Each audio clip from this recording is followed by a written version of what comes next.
why Netflix's Avatar is a mediocre show. That's what some YouTubers Yeah, said. no fucking shit. We know that. Oh, I could It explain it to you, but I don't want to. it has some good, it has some bad. I know the term mixed review is overused these days, Oh, but that's why I gotta say with Avatar, you know? wait, yeah, hold up. I thought we done opened with Avatar 2 times, bro. We're not doing this again. Okay.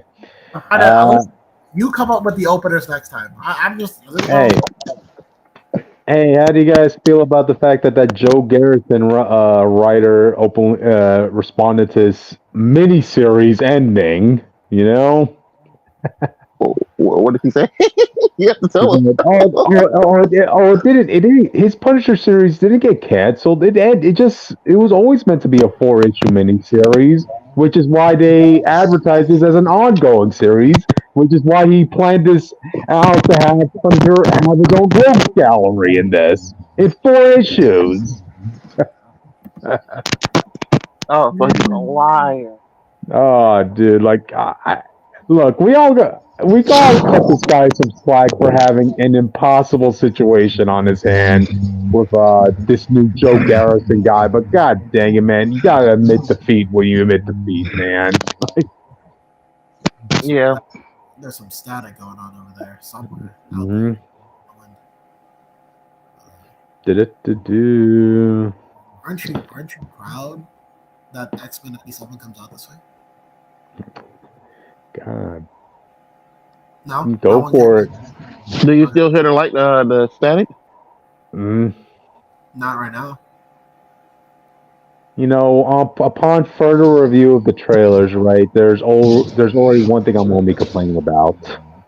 Oh my god. I'm gonna be complaining about Bishop's haircut. Oh. I mean, come on, this is the '90s. What's wrong with the mullet? How come nobody has a mullet? Come on, you know? It's 97. No. It's 97. We were on our Yeah, way this is out. the end of the 90s, Yeah, right? it was the end of the fucking 90s, man. Yeah. I wasn't a baby. I Hey. was born this year. I wasn't a baby with a mullet, all right? Oh, come on. Why'd you give Bishop a normal style haircut? Come on. Because he Should have. has a He normal should. style haircut. I'm looking at a picture of Bishop right now. I'm on Twitter. Looking He at should Mhm. have an early 2000s haircut. That's what he should have. Nah. a late 90s haircut. Actually, he it shouldn't was even had my- that. You got to it was remember, my just because he's story in the that 90s, looks like- you got to remember, even though he's in the 90s, he's from the future. He should have a better haircut than all of them, actually. That's true. He would have a As they said when Bishop and I forgot who he was with, but some chick, when they came back from the future to the '90s, they're like saying, "Wow, it's amazing that our wardrobe from a post-apocalyptic future is standard clothing for today's time." Oh, yeah. We didn't talk by about the this way- issue. Go ahead, Witch. By the way, Cryptid, if you just look up late 90s black male haircuts, you will find stuff that will prove you wrong. He definitely wasn't no mullet, I can tell you that much. Yup, I can at least tell you that too. A lot of flat tops on this Google search for some reason. If they could give- this one look cool. If they could give Jimmy Olsen and Superman a mullet, can't they give one member of the X-Men a mullet? That's all I'm asking. Yeah. Not the black man.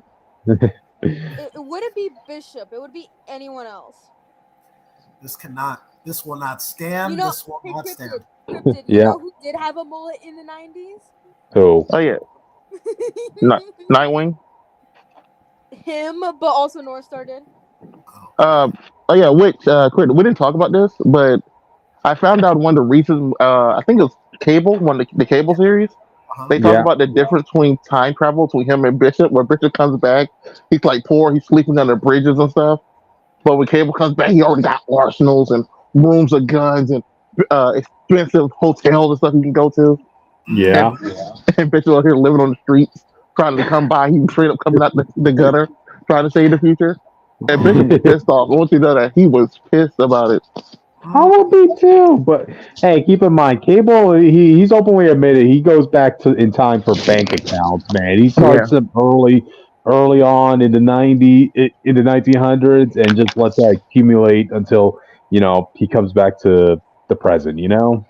Bishop actually said if he went back in time and already had Cable's arsenal, like his whole story would have been over. He would have saved the future immediately. Sure.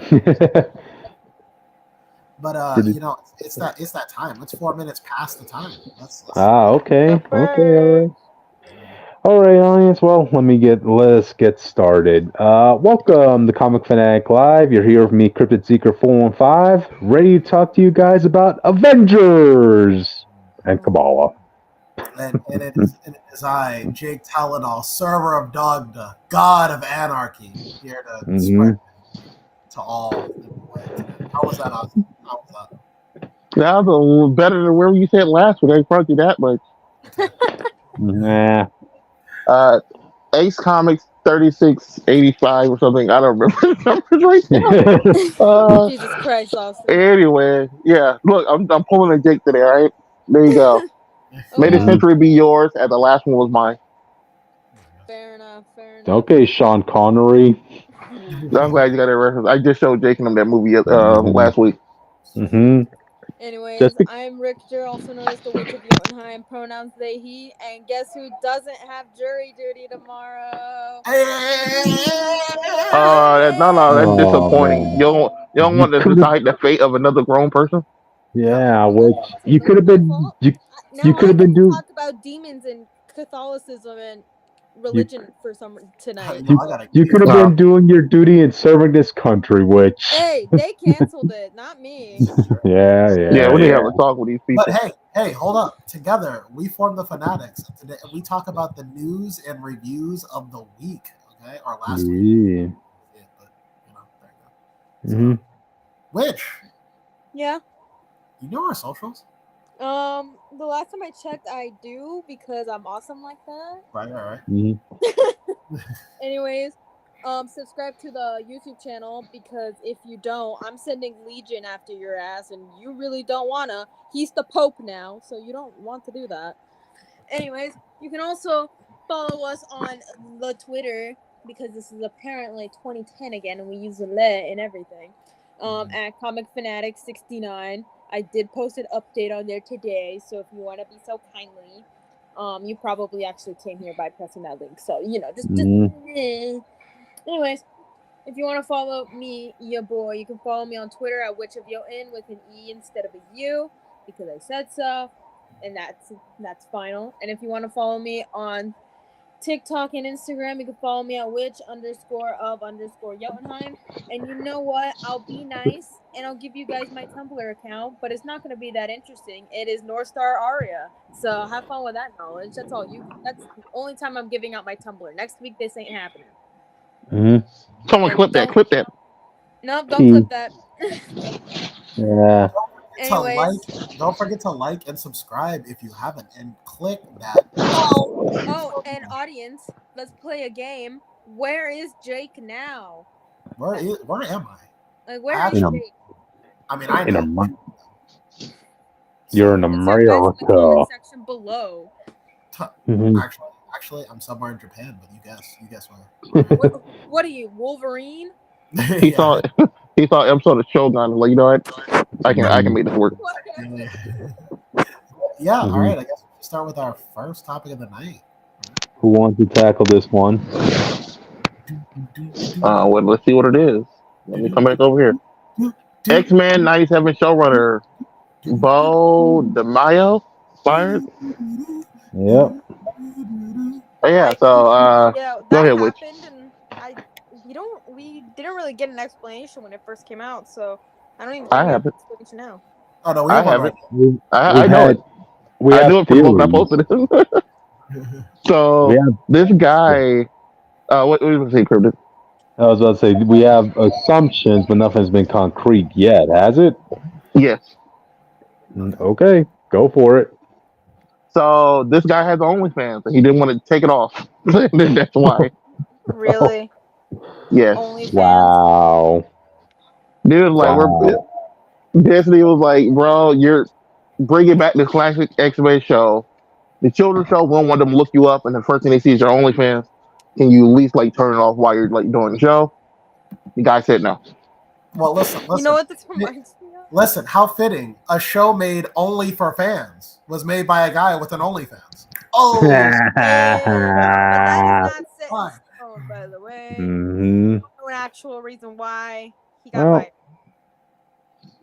don't know the full reason. Mm, We only do a know that's sentence. part of it. Yeah. Apparently, his And one thing that's also confirmed is the fact that apparently all his social media platforms have been put on ice, is what I heard. Yep. Wow. I just want to mention that his OnlyFans account, reportedly, is not even a sexual one. It's a non-sexual. It's used to showcase his Yeah. work. So it was just, Jake, you gotta remember, I in don't this think it matters what it is. Yeah. You go to OnlyFans, go you to one see, search, and you're seeing all this perverted stuff anyway. hey Jake, you seen what they're doing to Rogue, so you can see how sensitive they are of these topics, Jake. So They're not doing anything wrong. Y'all got to stop that stigma. She looks like she did back then. That one panel doesn't change anything. okay.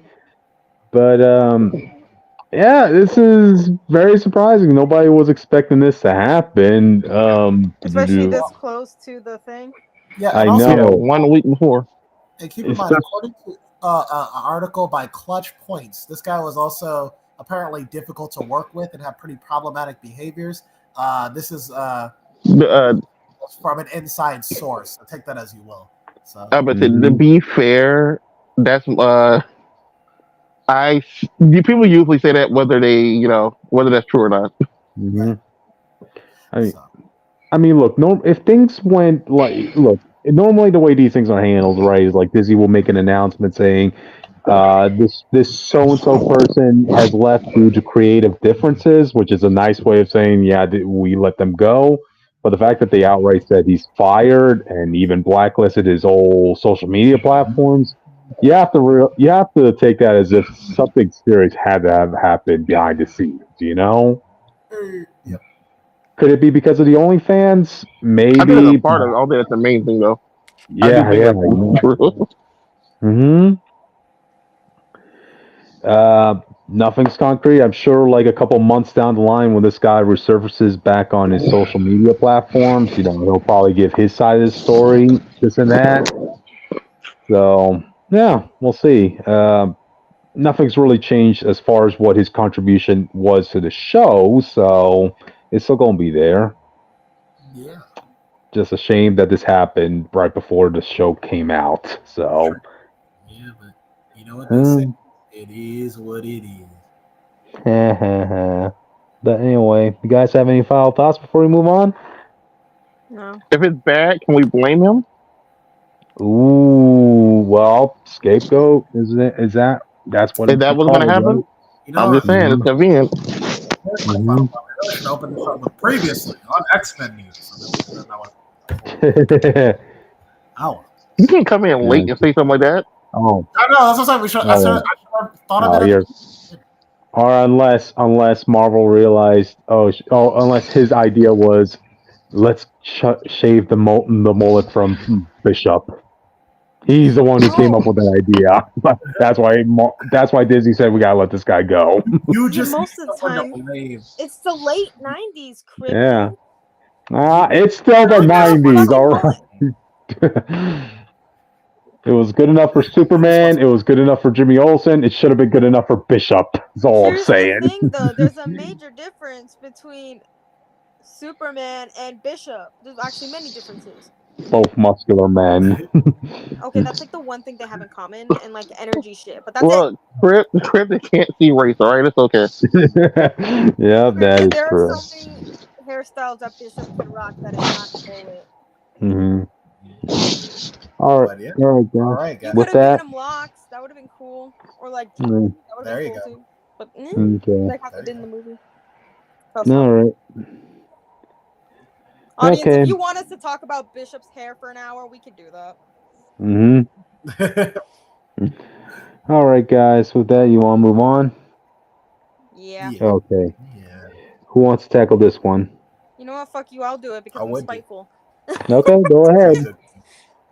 Good. Okay, Disney cancels plans for projects such as Captain Marvel 3, don't care. Eternals 2, I do care. And Ant-Man 4, don't care, etc. Yo, it's a damn shame because I actually liked the the 3 movies these came from. I didn't love them, but I like love them. Eternals. I You know love what? If Marvel don't do it, I'm gonna do it. I'm gonna make Eternals too, bitch. As long as Go they don't do ahead. Judgment Day, I'm good. Go ahead, build up that budget, Witch. I'm the one.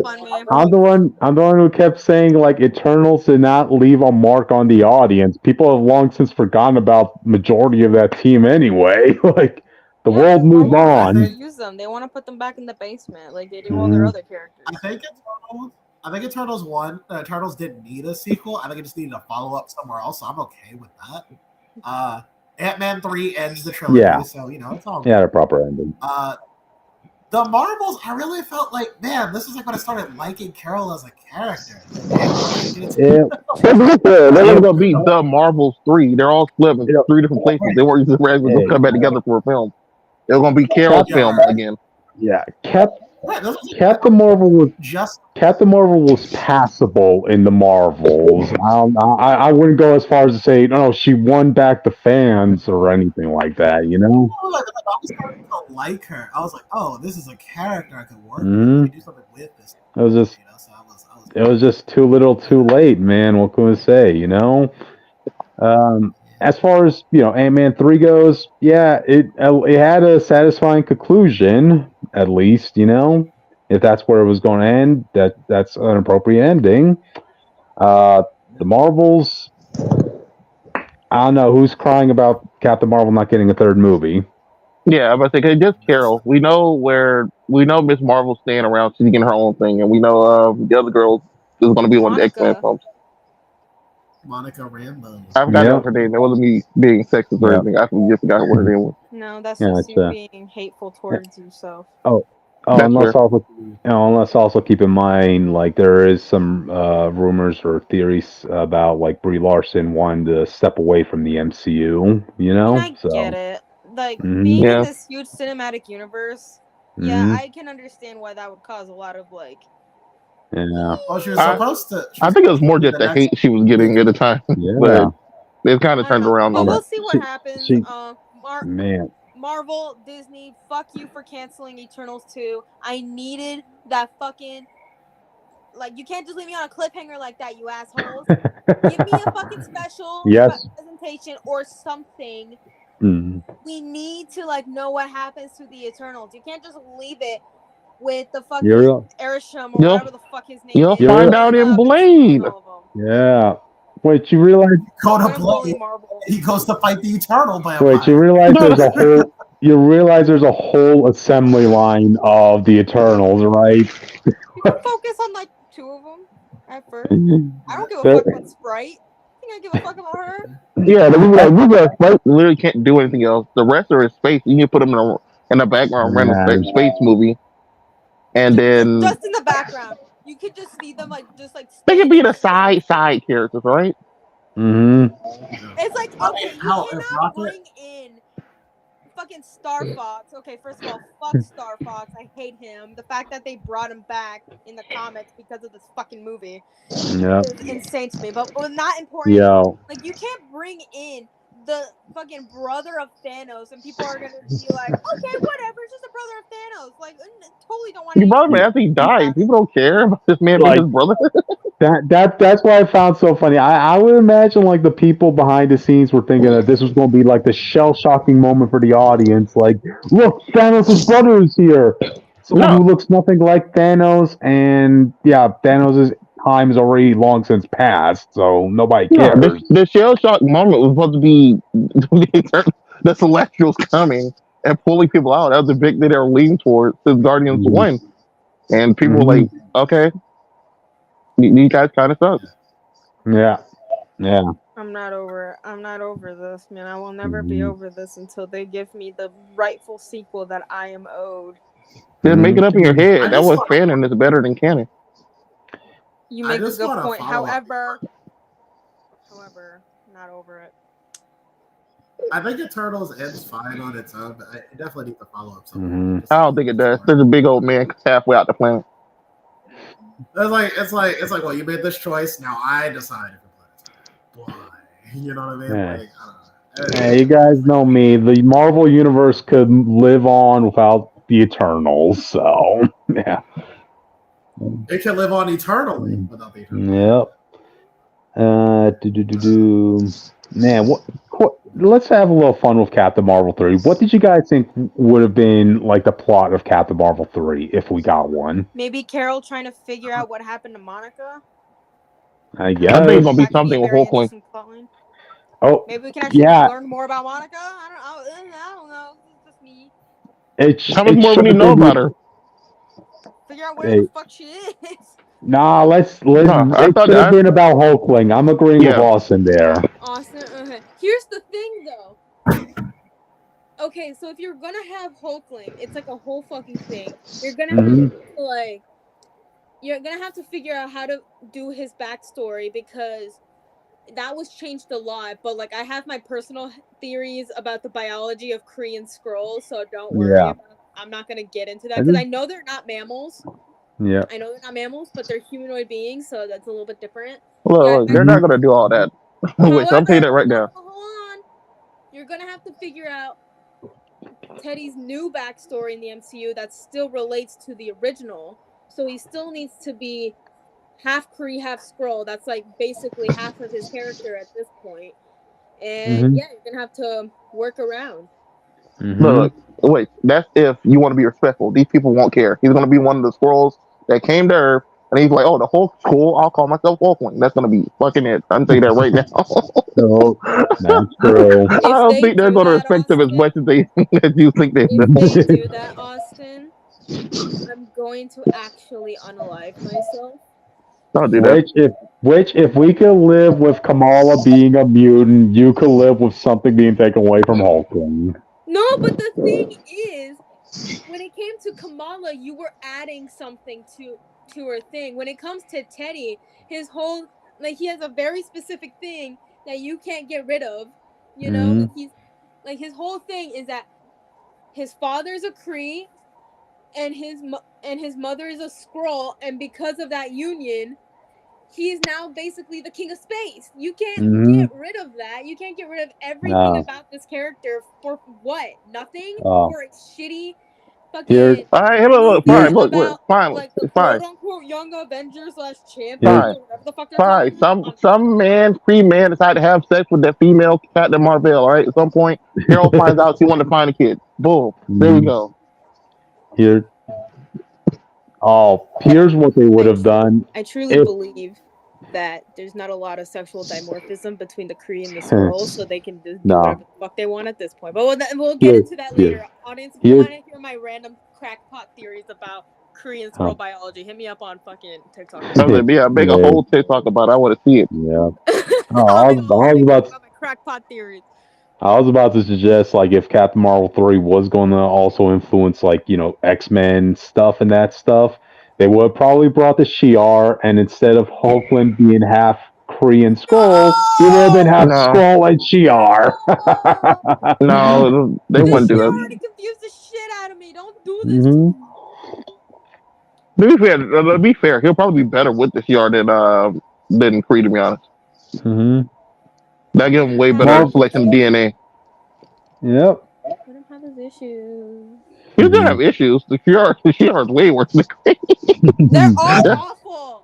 The Kree, but then also awful. You know, I doubt they'll do that, but I can see that since they also help set up the X-Men stuff, and you don't have to do a lot of set up for all that. Bring in Rogue. You can bring in Rogue, guys.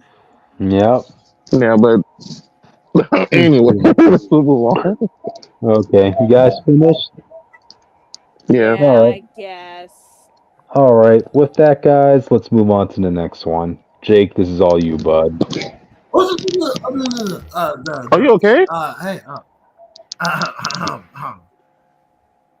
Star Trek Academy. Woo! Come on, unleash your inner fanboy, man. No, listen. This is what I've been saying that they should have done since they tried to make. So just so everybody knows the topic, there's a new Star Trek series called Starfleet Academy. Series announced. As you could guess, it's probably going to be about Starfleet Academy, which we kind of get inklings about throughout like the shows. In TNG, we see Wesley Crusher, the young bright-eyed kid the Enterprise, and he gets to take a advanced lesson because he gets to stay on the Enterprise. But you also get to see how much Starfleet Academy days every now and then, and how hard it is to be part of it. So having a show dedicated to like the humans or whatever culture is in Starfleet growing up to have those morals that we know Starfleet to have would be like very interesting to watch. And I said they should have this for fucking I hope it fails. Instead, we got what? Say it again. I said what I said. No, okay. He hopes it fails, Jake. Listen, instead we got Star Trek Prodigy, which was like, I mean, hey, I was good. I was just like, this. We didn't need to do this. It was a kid show about Star Trek, but that could have been Starfleet Academy right there.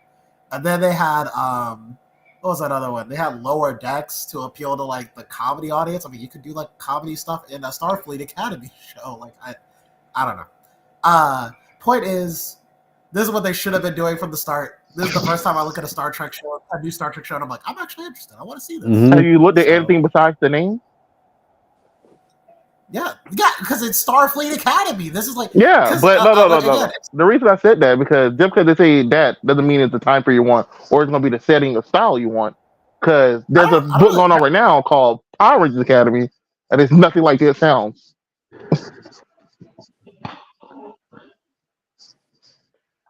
Jake. Hello. Oh, I think we lost Jake.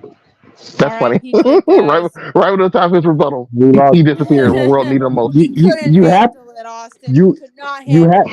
happy, Austin? You sent Jake to where no man has gone before. Well, all I'm saying is I've been through this. The same thing happened when Power Rangers Academy was announced, and when you read it, it was nothing like how you thought it would be based on the title Power Rangers Academy, which was set up as Power Rangers SPD. Gotcha. I'm just telling you. Yeah, what the hell is that? Oh no, Jake, you want to go and defend yourself, man?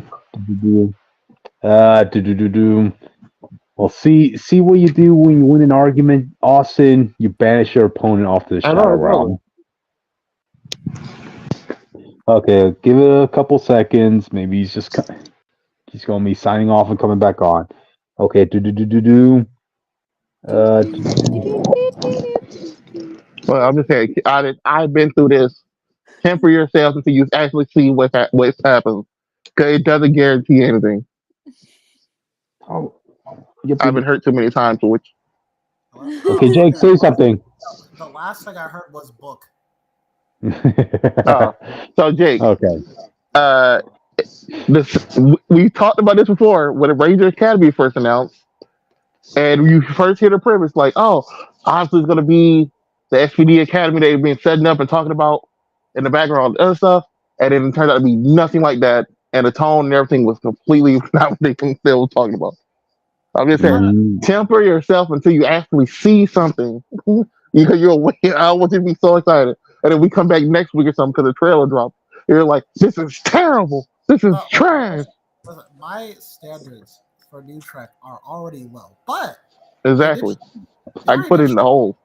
They did it in Strange. They did Strange New Worlds, which was strangely a decent Star Trek show. From what I see, I just stopped watching it. But that's not the show's fault. I just lost interest. That's the show's fault. There's like a bunch of personal stuff. I was like, I'm sorry to watch this right now. That's really it. And then they did Picard season 3, which the first half was great. To it. So you finished it without me? No, we watched the first half, remember? What? We watched the first half of it and then we just never went back. No, I was just making sure. You know, we said it. I was like, you finished it. I was like, I finished it. No. Picard season 3 was great. So it seems like Starfleet Academy. I don't really care what era it's in as long as it's just like feels like Starfleet. Well, I fucking ask. You know? I would prefer if they just got away from like stuff we've already. I don't want it to be in the Picard era. I want it to be in like the post Voyager era. Or preferably, I would just rather be in its own timeline. I'm gonna be real with you. I doubt they're going to go that far. Yeah, because I think they're going to do the safety net of a time period we already know, and then sometime when something big happens, they're going to react in the Academy like, "Oh my God, Picard just fought the robot thing, the Borg or something they're calling it." Right. And that's what I hate about New Trek too, because I don't think people understand how much I respect Old Trek for going forward in the timeline and not what they were doing.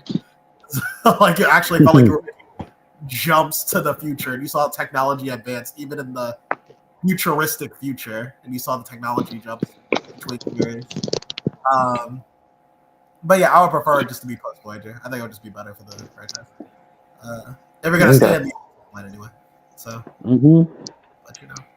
Starfleet Academy. I don't know if we have any new information. I can look it up real quick.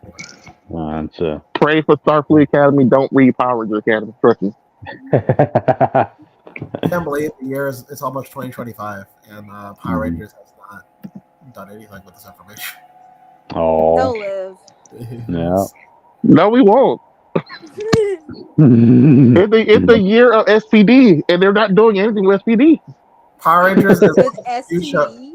Power Rangers. Power Rangers SPD is what people call the best season of Power Rangers. It's the Space Patrol I heard Delta. STDs. Which is so. You need to get yourself checked.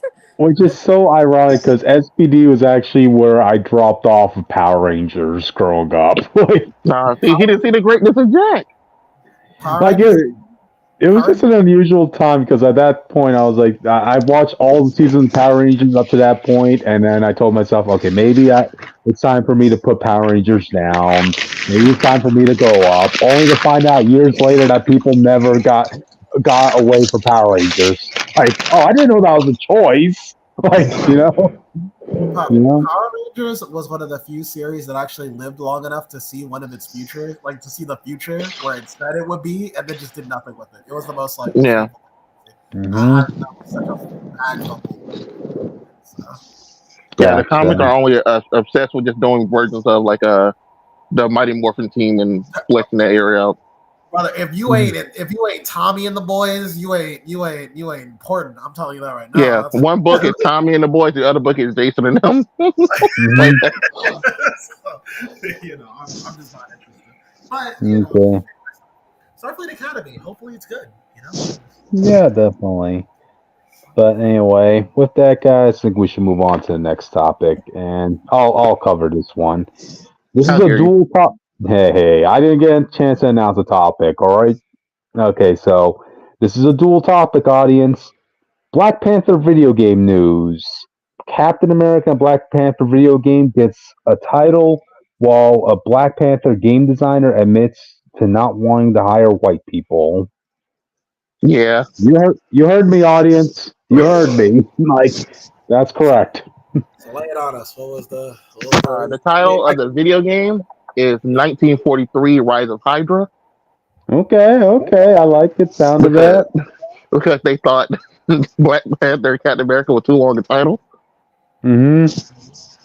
But I like it. We're gonna see like peak Red Skull, Zemo, and them. I like to see Zemo fight Black Panther in the game. I'll let you how that looks. I like cutscenes and stuff.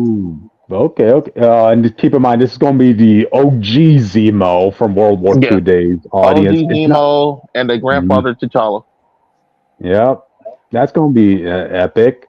I don't know if you guys ever got a chance to read, I think it was called Flags of Our Fathers, where it did detail Captain America's first encounter with Black Panther. And it was when Red Skull was trying to invade Wakanda, Yep. I'm gonna lie to you. I'm reading the quote because I actually wanted the full context of what he said. I feel like you could sue somebody for saying something like this awkwardly. No. She what she said could get her fired, sued, and like that whole division messed up. Yeah, it's a terrible statement. Yeah, because she. You want to say the full thing, Jake? Yeah. So she was at a games devs color expo. She said, "We have no white people on our team. And I know the best way for the environment to be safe is to be around people who are just like me. I'm not saying white people are creating an unsafe environment. I'm saying sometimes it's hard to work with white people because sometimes they think something is okay, but it's really a microaggression." Wow. Basically, the problem would be that she's admitting to barring a race out because of reasons she explained. Which I don't think that's actually legal. I think you actually can. Let me clarify. It's legal, but I understand where she's coming from. I can understand. I Hell understand where fuck she's no. coming from. No. I do think there is like a legal side to it that should be addressed as well. But like, I like to clarify. This is for the solo Black Panther game, not the Captain America crossover game. Oh, okay. Well, I didn't know Black Panther was going to get a solo game, but okay, I don't know. Okay. I feel like if you replaced this with another race, this would sound like people would get like hyped. Yeah. That's my only issue with it. And Jake, it's like I recall when it came to the debut of Captain Marvel, right? I think there was some talks that the studios originally wanted like only females to come to the debut of Captain Marvel, but they realized if they did that, they will be technically following sexual discrimination against men if they do that. You know? Yeah, That did happen. They have to follow up to Brie Larson talking to them saying that, and one didn't happen. They did say that. They have to follow up to Brie Larson saying she only cared about what female you remember reviewers say about the film. Yeah. Damn. That was the whole big thing. It's also because it's just so specific. It's saying that there's just no white people, as if like anybody else can be here, but white people. It's a problematic statement. I feel. Well, you look at the people she hired; it's everybody else but white people. Yeah. So Damn. If she got in trouble for, I mean, not listen. If it works out, she can make the game. I don't really care. But like, if she got in trouble for this, I mean, like, I don't know why you would say that publicly. Yeah, that's what I was going to say. Look, if you feel that if that's your personal stigma based on your own personal experience, I can't say, oh, you shouldn't do that. Like, I can't. I don't know what you've been through. You know what I mean? I don't agree, but I don't know what you've been through for you to feel that way. But there's no time period which you say this online to people and think that's okay. There's no way you thought people just gonna glance over this like, you know what? She's right. She works in grit. You know, screw white people. They shouldn't work on black people games. Like that's what it's going through. Yeah. And every other race can, even if they're not black, which is also. But hey, there are good people and douchebags in every single community out there. Let's acknowledge that. You know, like I said, I'm always open to the door. I feel like, you know, it's harder for, like the argument that it's harder for other minorities to get into business, so I wouldn't give them a chance. But it's kind of what Jordan Peele. Yeah, it's just that I think people have been fine. Yeah, Jordan Peele does that too, where he's like, I don't want white leads in my movies because there's already a lot of those, so I would prefer to just have black leads in my films, so they can be like, so they can get the spotlight. Okay, yeah. So like, it's not like he's not against hiring white people. I just don't want them in those roles, and I think that's okay. But this is just different. But yeah, that was a sour note. As far as the other topic, because you said this is a 2 and 1. No, well, the other one just the title of the game. Yeah. Okay. Again, we were all pretty excited for this game, regardless. You know, so yeah. The Black Panther Captain America game audience, not the sole Black Panther game was rumored and teased a long time ago. But it didn't get like a full anime thing yet, so that's what we're kind of waiting on. Yeah. But that's it. That's it, guys. All right. Oh, and can I just say for the Captain America Black Panther video game, I demand to see Red Skull be as racist as possible in that game. It'll be better when you beat him up. Yeah, make him feel better. He's want the opening game to be Red Skull single Black Panther N-word. What? Before we move on. Like, look, it when wait, talk. Wait, what you say? Wait. Is it just going to be Captain America, or are we getting the rest of the invaders? Do we know? I think it's going to be Cap. It's Cap, Bucky, T'Chaka, and somebody his. What is it called? What the female called? Dormalaje. Oh, Dormalaje. Okay. Yeah, so those are the 4 playable people. Anyone else would be a cutscene. Lovely Human Torch and Toro and more. It is a sequel. They definitely have to. In a game. Yeah, I would love it if they could do Jim Hamad or Toro, man. You know, again, at least we got to see them in that one Namor miniseries that I talked about. I would say, to be fair, with DLC and stuff, they probably might actually be DLC. Namor him, the Namor popular again, thanks to the movie, all this other stuff. Yeah. And if you're gonna bring the water guy, you might well bring the fire guy. You know. Exactly. Yeah. All right, guys. With that, you want to move on? Yep. All right. Let's move on. Who wants to do this one? I guess I'll go. Teen Titans. If I'm doing everything. Yeah. Yeah, Teen Titans movie announced. Teen I'll, Titans. Go! uh, I'm excited to a degree. It's funny that they're doing this before the Justice League film, this universe.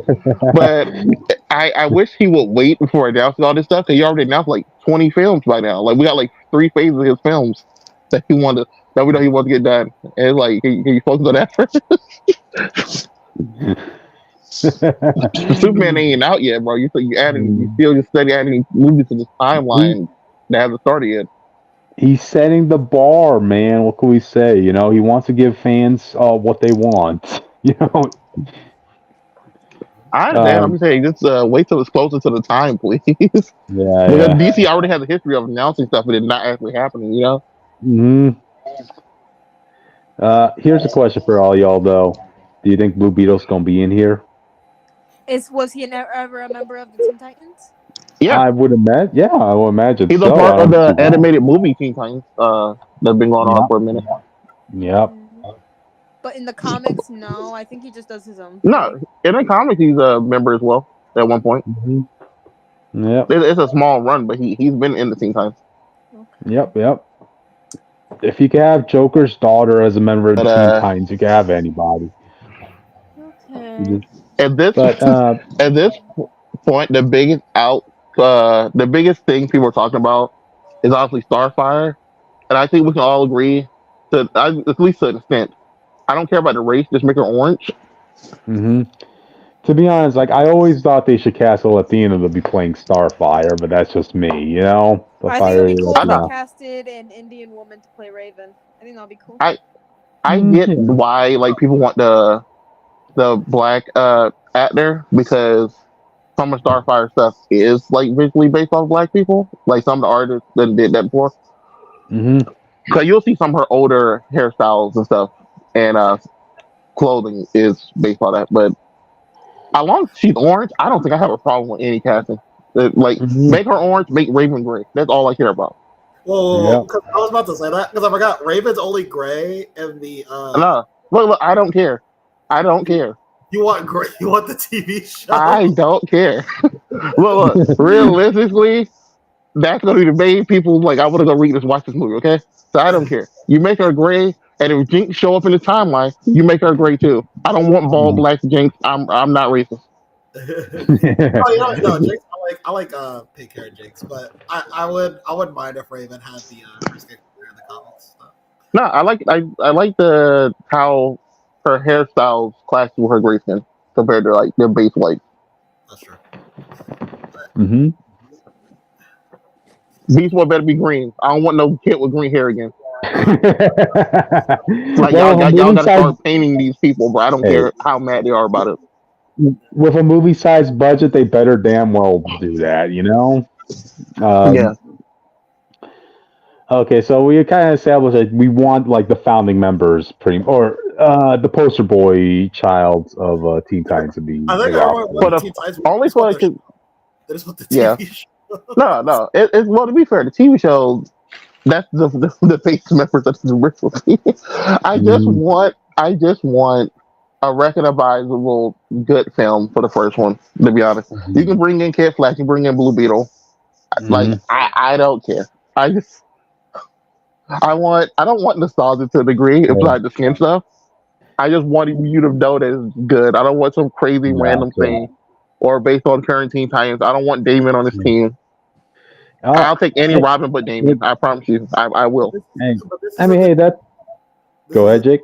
This is the James Gunn universe, and I feel like if he's gonna put Robin in that, unless if he's just gonna have Dick on the side.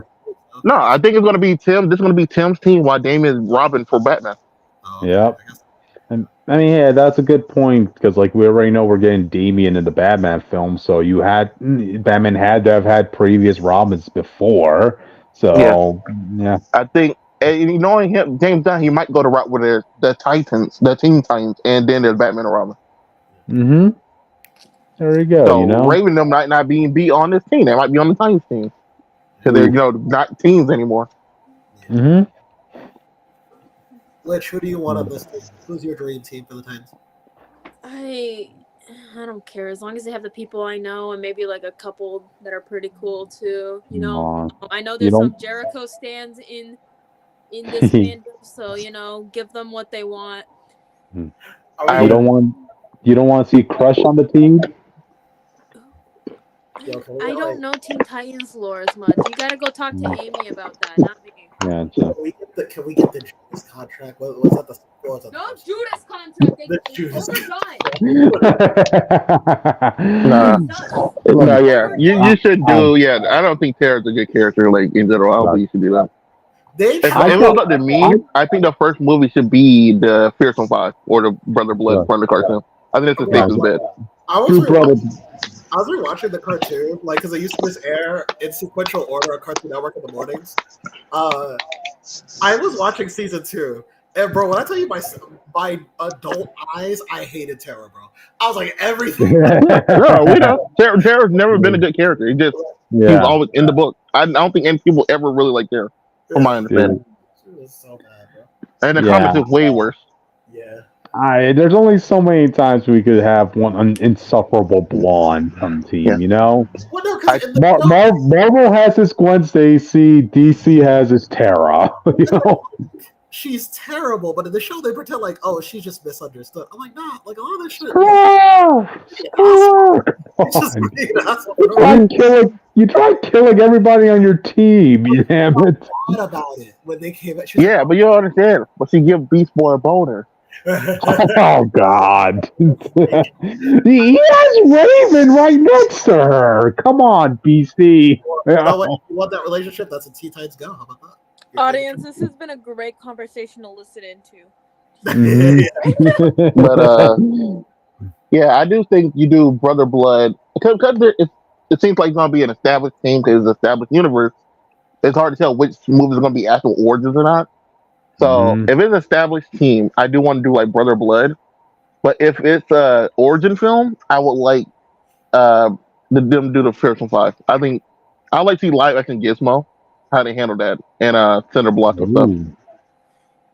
Okay, Gizmo, yes, because like that last Suicide Squad Kills the Justice League video game, that actually makes me want to see Gizmo in the big screen, you know. And he better be casted appropriately on DC. I'm serious. Come on. Yeah, I want a little person. Don't be CGIing him, you know?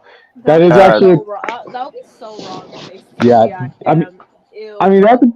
I mean, the more you look at the Gizmo, well, from what I gathered, like when I watch Teen Titans Go, right, his size is a part of his character, you know? He's always had self-confidence about his size. I'm saying this right now. You should never base your character knowledge on Teen Titans, though. Has funny moments. Having funny moments is not the same as doing the character justice other than the character. Okay? You want to base Robin off of Teen Titans Go? Is that what you're Okay. A high-strung stalker, that's your Robin?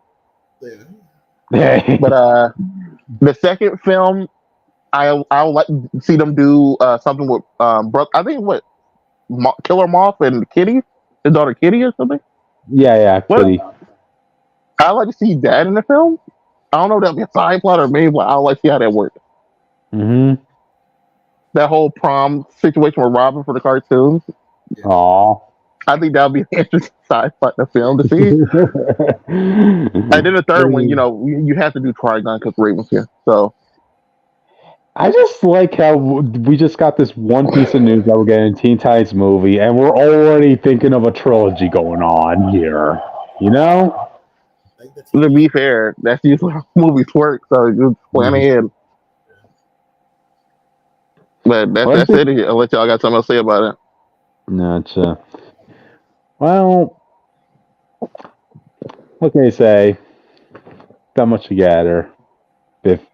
If audience, if you like Blue Beetle, just show your love for and support for him being on this movie. All right. If he's in it. Unless this movie conflicts with Cobra Kai stuff, it's okay. And unless Marvel wants to snag Solo for their Nova project, hey, you never know. Yeah, they're done to talk about that. We just know it's a Nova project. It can be Sam or Dick Ryder. I'm thinking it's gonna be Sam though, because Young Avengers stuff. Mm-hmm. There you go. There you go. All right, audience. With that, we should probably move on. Well, we're done with the media news. Now Oh let's my go god, on finally. to the comic news. Fucking Which finally. do you want to Yes, do this one? yes, please. X-Men post Krakoa books announced. Go Dun, ahead. dun, dun, dun, dun, dun, dun, dun, dun, Yeah, dun, I'm dun. not gonna No, spoil just do that as the the outro. Oh, okay. Yeah, we saved the funny tunes for the outro, okay? Oh. Shit. Okay. Anyway, we are getting at least like 8 or 9 new books for this. God damn. Jeez. At least. Well, keep in mind, 3 of them are mainline X-Men, and then the others are different. So the first one is Uncanny X-Men, which has which is like a nostalgia group. It has Kurt, has like Nightcrawler, Jubilee, Rogue, Gambit, and Wolverine, who has the audacity. How We dare have, he? I know, right? Hey, I talked about that issue of Wolverine, so we're good. Anyway, so we have X-Men, just X-Men. So we have a new character who has like ice and fire powers, which is cool. I don't know her name. I'm sorry, guys. We have The Firestar? Magneto. No, it's not Firestar. It's different. We have Let me see if I can find the Magneto, photo. who is looking all ominous. I swear, if they draw him like an old ass man and not the dilf that he is, I'm gonna be pissed. We have Magic with her soul sword back, which is cool. We have Beast, which we'll see what he's like right now. He deserves a chain and a leash for what he's done. Yes, I agree. This isn't the same guy. He didn't do anything. We don't know that. Yeah. Anyways, going back to it, we also have Cyclops. We have Psylocke. We have Juggernaut in a new suit. Yo, Juggernaut, where's your husband at? Where's Black Tom? Anyways, and then remember in Sabretooth War where Sabretooth with rabies, which is all of them, basically slaughtered Quentin Quire? Well, he's fine. Like I told you, he's fine. I hate He's it. on I this hate team. it. They got to start bringing this nigga back. I hate this guy. I'm not I reading hate this book. this kid so much. You killed off Akihiro just to bring him back. This dude's terrible, bro. I don't know why the writers love this man so much. How many pink-haired superheroes do you know in Marvel? Come on. There's a few, but like Quentin Quire's annoying. Cryptid, he's annoying. Yeah.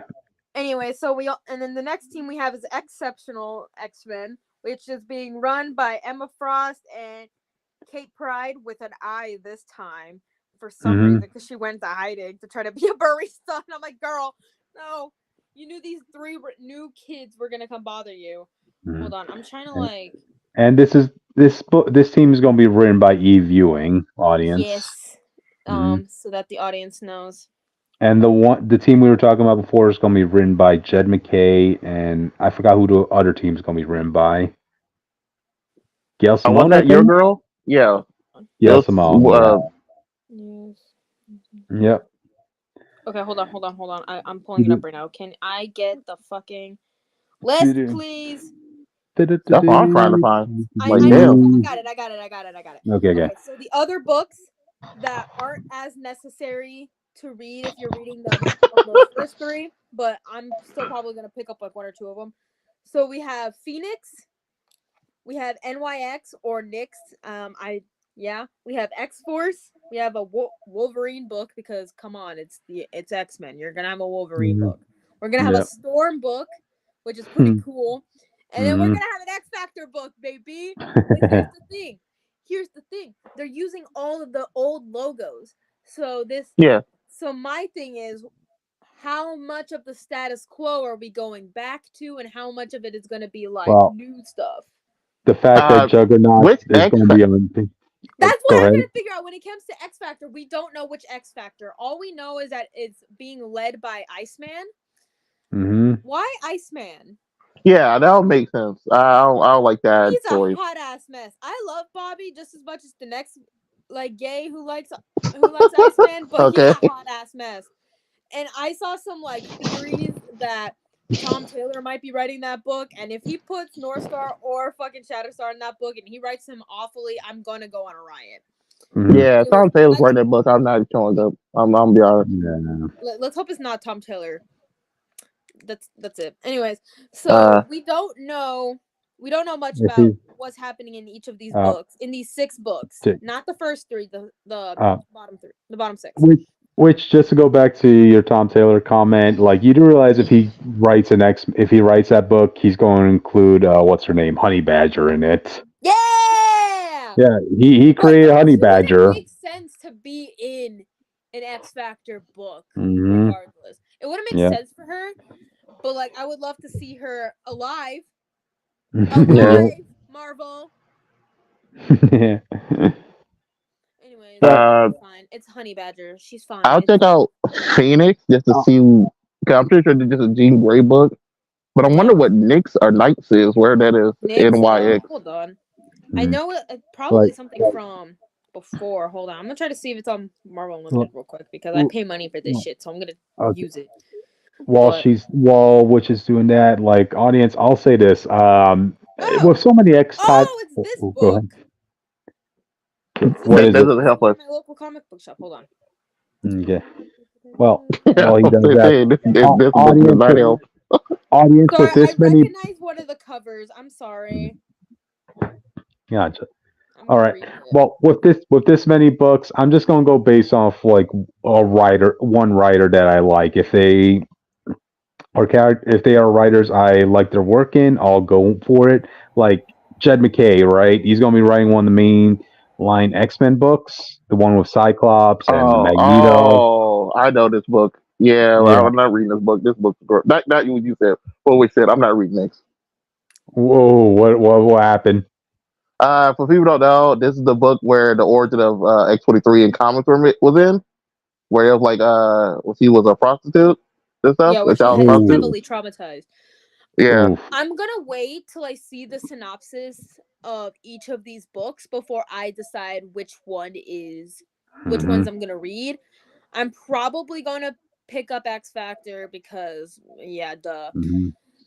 I might, depending on what the synopsises are, I might pick up NYX or Storm, depending. I Mhm. don't know. I'm gonna reread NYX and see what's good. Mhm. Yeah, we'll circle back Um, around to that later. But um, I'm intrigued. I hope that they don't fully go back to the status quo. I hope they bring well, some stuff from the Krakoan era with them. I don't well, know what that since would be, but we'll see what happens. Well, to well, be fair, based on what we know, they are bringing some stuff.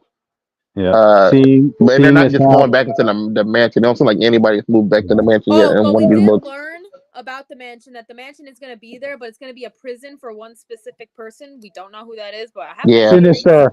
It's either gonna be I hope it's Sinister or Sinister. Dark Jesus Beast Christ, she's going to or be a pain in somebody my else. ass. It's gonna be Sinister, Dark Beast, Charles. or Charles. To be honest. It's going to Just be one keep of in those mind, three, man. It's going to be one of just, those three, and we all fucking know it. just keep in mind, after Krakoa is gone, who else would there be in the X-Men world that could revive, like that Krakoan technology? That could recreate those cocoons and that stuff. The 5. Dark Beast. Um, yeah, I guess. But anyway, I'm gonna be In checking out conclusion, the. fuck you, Sinister. I hope you rot. Also, fuck you, Sabretooth, Jake, too. Yeah, fuck you. what we need to do is put Sabretooth, Sinister, and Beast and lock them up in a room with a piece of glass and see which one comes out. Who will win in a fight between Sabretooth, Sinister, and Charles? Sinister. Yeah, Not Sinister. It's yeah. gonna be Sabretooth because But he has rabies. but anyway, wait, one thing we noticed, right? There's no Professor X. I literally was Yeah, just that's why I would think it's Charles. That we're talking Yeah. about. Oh, okay, yeah. I guess it has to be. Charles. Sorry about that. Okay, so it might be Charles, and I'll also keep in mind. Looks like Magneto is in a wheelchair himself now.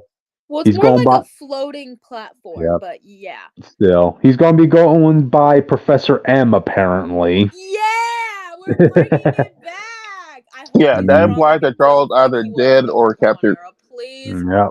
please, if you bring anything from the Krakoan era, please keep Dilf, Magneto. I need this for the sake of my humanity and my sanity. Yeah.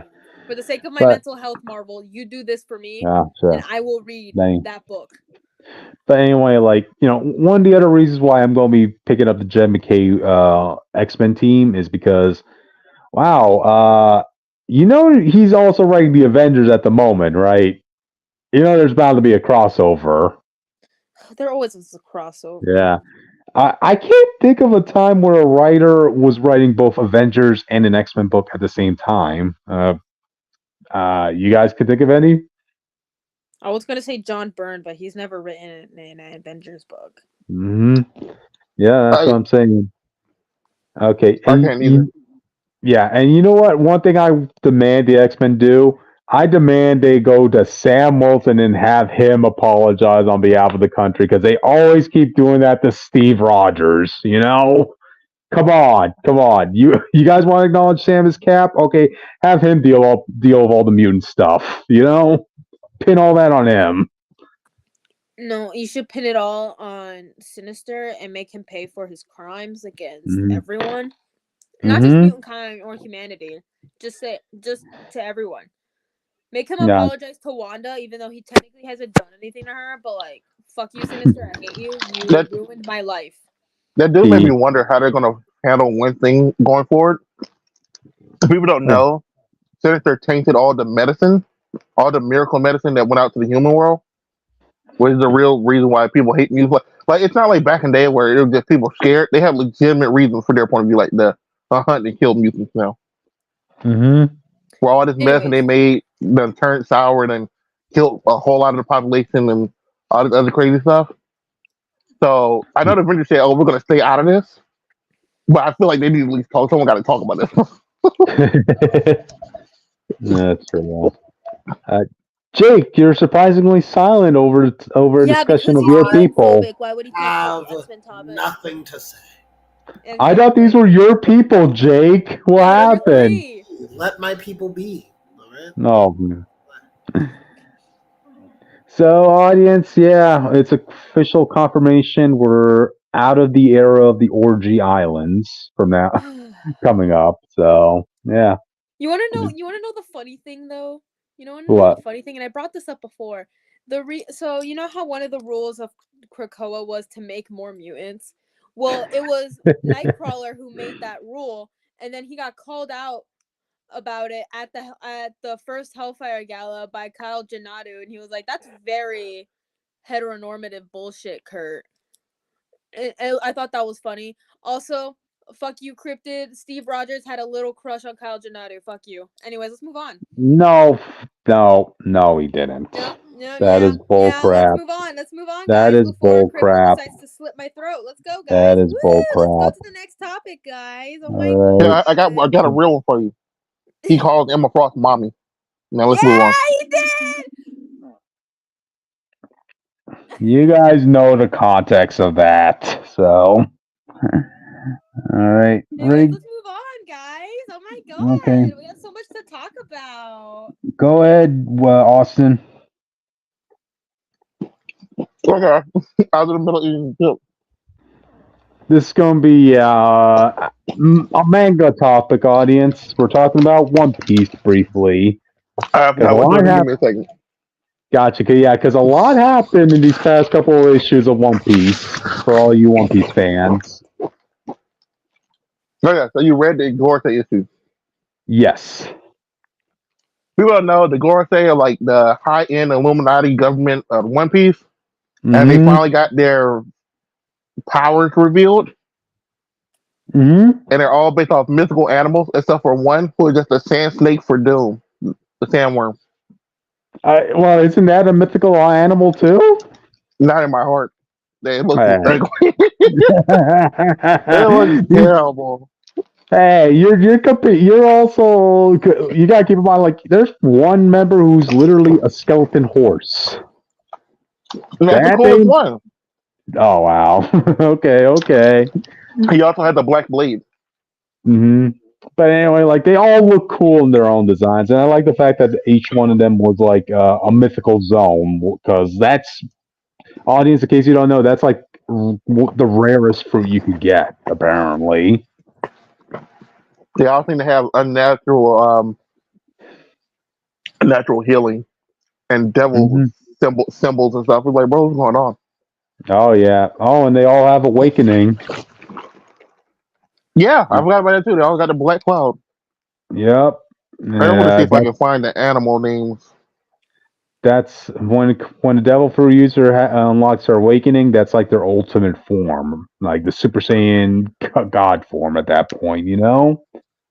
That's what in God for. Hey, it's been a while since I watched Dragon Ball. Okay, for me, Dragon Ball ended at DBZ. So, do. Yeah, they all look cool, but like one thing I still gotta say though, when it came to like the second to last ish chapter, I didn't like the fact that Luffy, in his Gear 5 was able to smash both Kizaru and that one Elder Star guy like a pancake. Yeah, that's what I want to talk about because I told Jake this a long time ago. I don't know if you remember, but I was like, with Gear 5, Luffy being in this constant laughing state, I don't know how serious we can take or fights will be. Oh And yeah. I'm kind of feeling it now, especially, I feel Oh, especially now, where we get his first, the moment we first leave Kaido with his biggest, most serious fight ever. He's like, yeah. Rob Lucci, he's laughing, he's clowning on this guy goes down for hits. He's like Kizaru gets one good hit on Kizaru's done for like 5 minutes. He's on there Oh talking about, yeah. bro, I can't stand. I need a minute. This is getting a little bit ridiculous because audience, if you're familiar with the Toon Force that was like emphasized in Death Battle, yeah, that's essentially what Luffy has at this point. You know, And it's worse than we thought, so he can just make stuff. He made shades out of his hair. exactly. He could grab lightning and use that as a staff. He could turn into a giant. Um, yeah, this is a pretty broken power up, really. You know. Credit, can you look up what animals the Gorse are based off of? I can't find them for me. Okay. I'll I know find it, one but is like the Guki, I believe. Gyuki. That's the first yeah, dude Saturn. He's the bull spider yeah. thing. Yep. Audience, like these mythical zones that each of the Veiled Stars have, they're not exactly mythological animals that are uh, that well known. Like we all are familiar with a phoenix, with a centaur, with a minotaur, but like these are just way out there. Do-do-do. And all Japanese culture. Yep. Full on. Do-do-do. So which one was your favorite, Austin? The skeleton horse. This is the third Black Blade in One Piece history. The first one was Ryuma, the second was Mihawk, and then we found this guy. Mm-hmm. And I like how when he turns to a skeleton horse, his face starts melting off. I thought that was pretty cool touch. That was scary as heck, man. A lot of these Elder Stars were scary because keep in mind, if you're below a Vice Admiral and you see one of these Elder Star guys transform, you're killed. No, you're immediately gonna get killed. Like that's how secretive they are. They don't want this to be public knowledge as to what their powers are. Even if you're on their side, they'll kill you. Also, the reason we're calling them Elder Stars because they're named after the planets, like the god name of the planets. So Mm-hmm. Saturn, Neptune, I believe Jupiter, Mercury, I believe. Mm-hmm. I don't think one's name is Venus. One's name Uranus for sure. Yep. God dang it. Nah, I can't find all the names Yeah, of their I couldn't find crew. either. Yeah. One is a giant bird. If you look, y'all know Japanese history better than us. Go ahead and go Yeah. off in comics. Gotcha. One's a giant bird. One's a the giant other sandworm. the other is a boar. Yeah, it's a four tusked boar. Mm-hmm. And what's the last guy? A spider. No, we Who's the talking one about with? Saturn. Oh yeah, we were talking about Saturn. One was a boar. No, that was it. There was the worm. There was the bird. There was the skeleton horse. There No, you're was right. the You're right. Yeah, you're right. You're right. boar. Yeah, we got them all. Yeah. Gruesome, So scary powers, but I'm just as Austin pointed out, I wonder how this is going to look when it finally gets its anime adaptation. Because if you have Luffy just laughing hysterically and making a joke out of everything, yeah, kind of takes uh, attention away. yeah, he's doing it even though they just failed and Vegapunk got murdered. Hmm. Vegapunk is basically Einstein in this universe, and they were trying to save him, and he got killed, and then it cuts to, like Luffy like having fun like right after that in the manga. Yep. I mean, for God's sakes, we finally got a rematch between Luffy and Lucci. I mean, the fight they had in CP9, that was like one of the best fights One Piece had, right? But now that they finally reunited, and you find out that Lucci gets unlocked his awakening in his form, it didn't really matter because now that Luffy has his God form, Gear 5, yeah, it took the impact away from that fight. Luffy automatically won, pretty much. You know? Luffy has a time limit, but because the way Oda writes the time limit does not matter, because either he's going to buy time till the time when it's over, or he's Yeah, going to do what he did when he gives Kaido, where he just ignores the time limit, he just goes back young immediately, yeah, and just keeps yeah. fighting regardless. That ain't going to matter much, Austin. Because I don't know if you remember back when Luffy first fought against, when he had Gear 3, right? It was at random points as to how long he could hold his Gear 3, or how long that giant hand of his will force him to be short for a bit. After a while, they just forgot about that time limit, which is what they're going to end up doing with his Gear 5. You know? I know. Which is sad. What did Yeah, you that think was the about big those? thing. What? What did you think about those two giants slicing that worm? That's my problem with the Gore thing, because they other than this, the skeleton guy, they all seem pretty weak. Like at least their durability is like really low. Mm-hmm. And Saturn, who was fighting Luffy, doesn't seem to have like any real offense besides the eye Yeah. thing, where he Yeah. can Yeah. keep you forced down. But Mm-hmm. it didn't matter because he won't do it again. So it's like where Mm-hmm. other than the skeleton guy, these guys aren't really impressive. The Illuminati kind of suck. We'll see. We'll see. But I'm glad like these past couple of issues are giving some respect to the giants. Because ever since they destroyed Captain Kidd's ship, I mean, they've just been taking house, man. What can you say?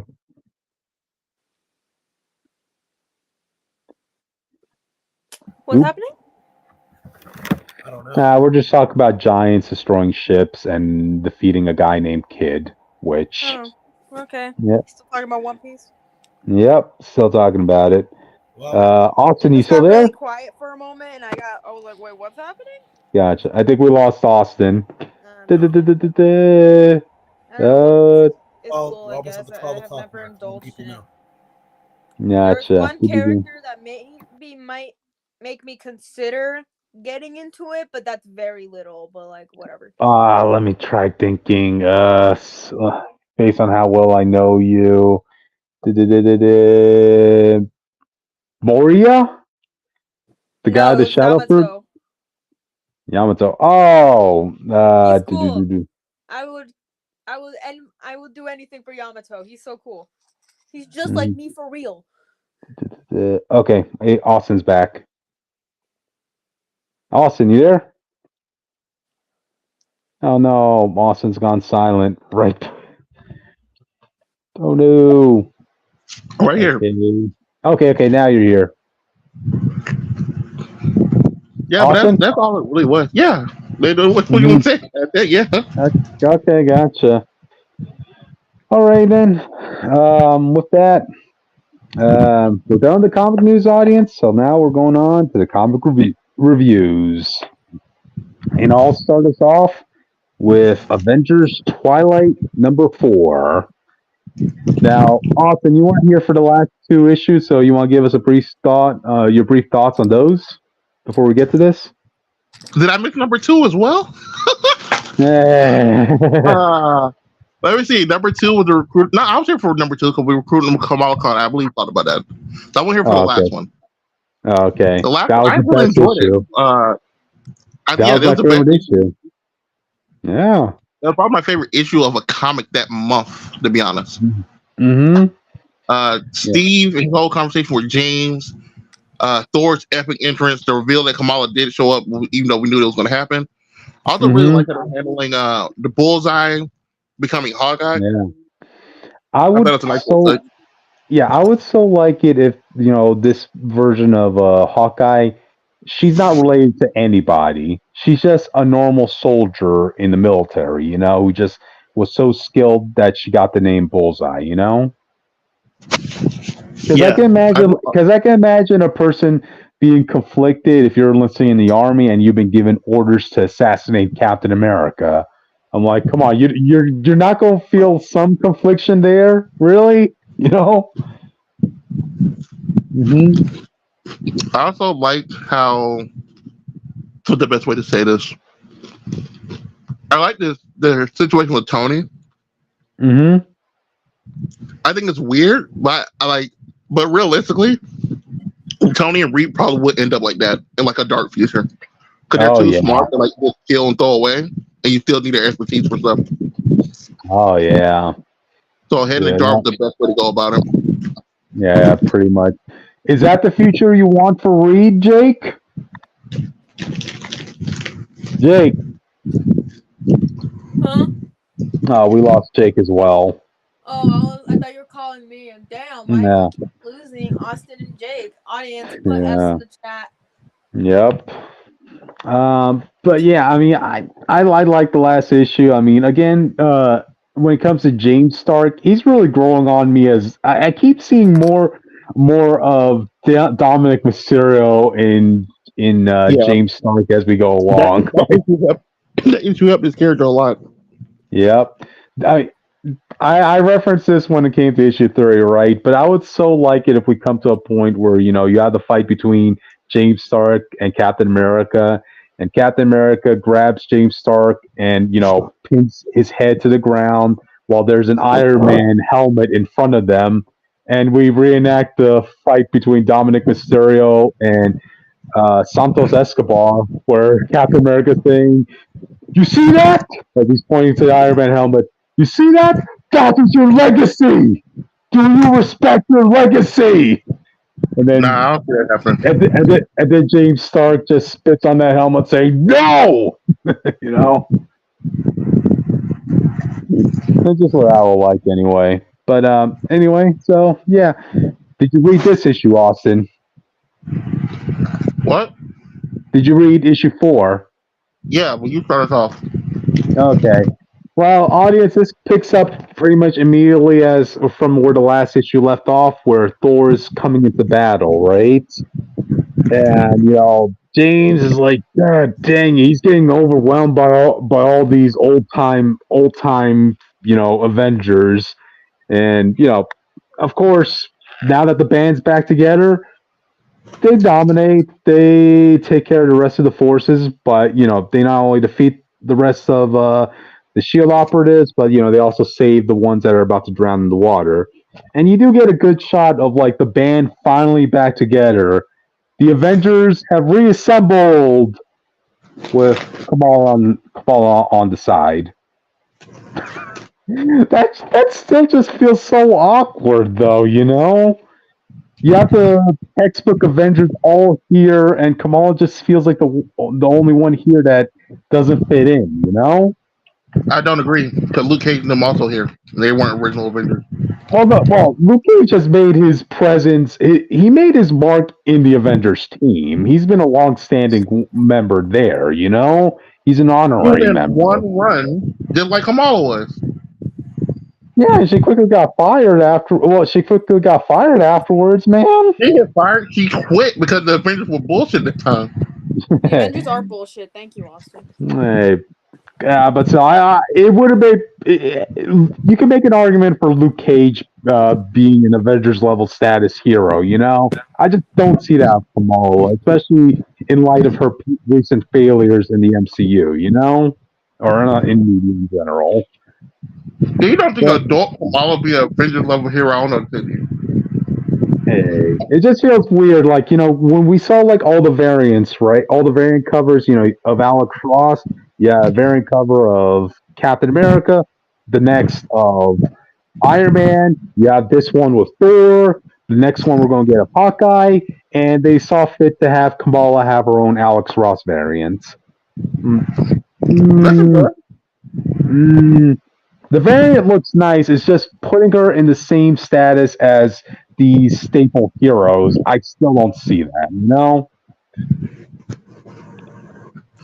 It's like, imagine they do a 7 variants of Justice League, and instead of putting a Green Lantern, giving him a variant, they instead put Blue Beetle in it.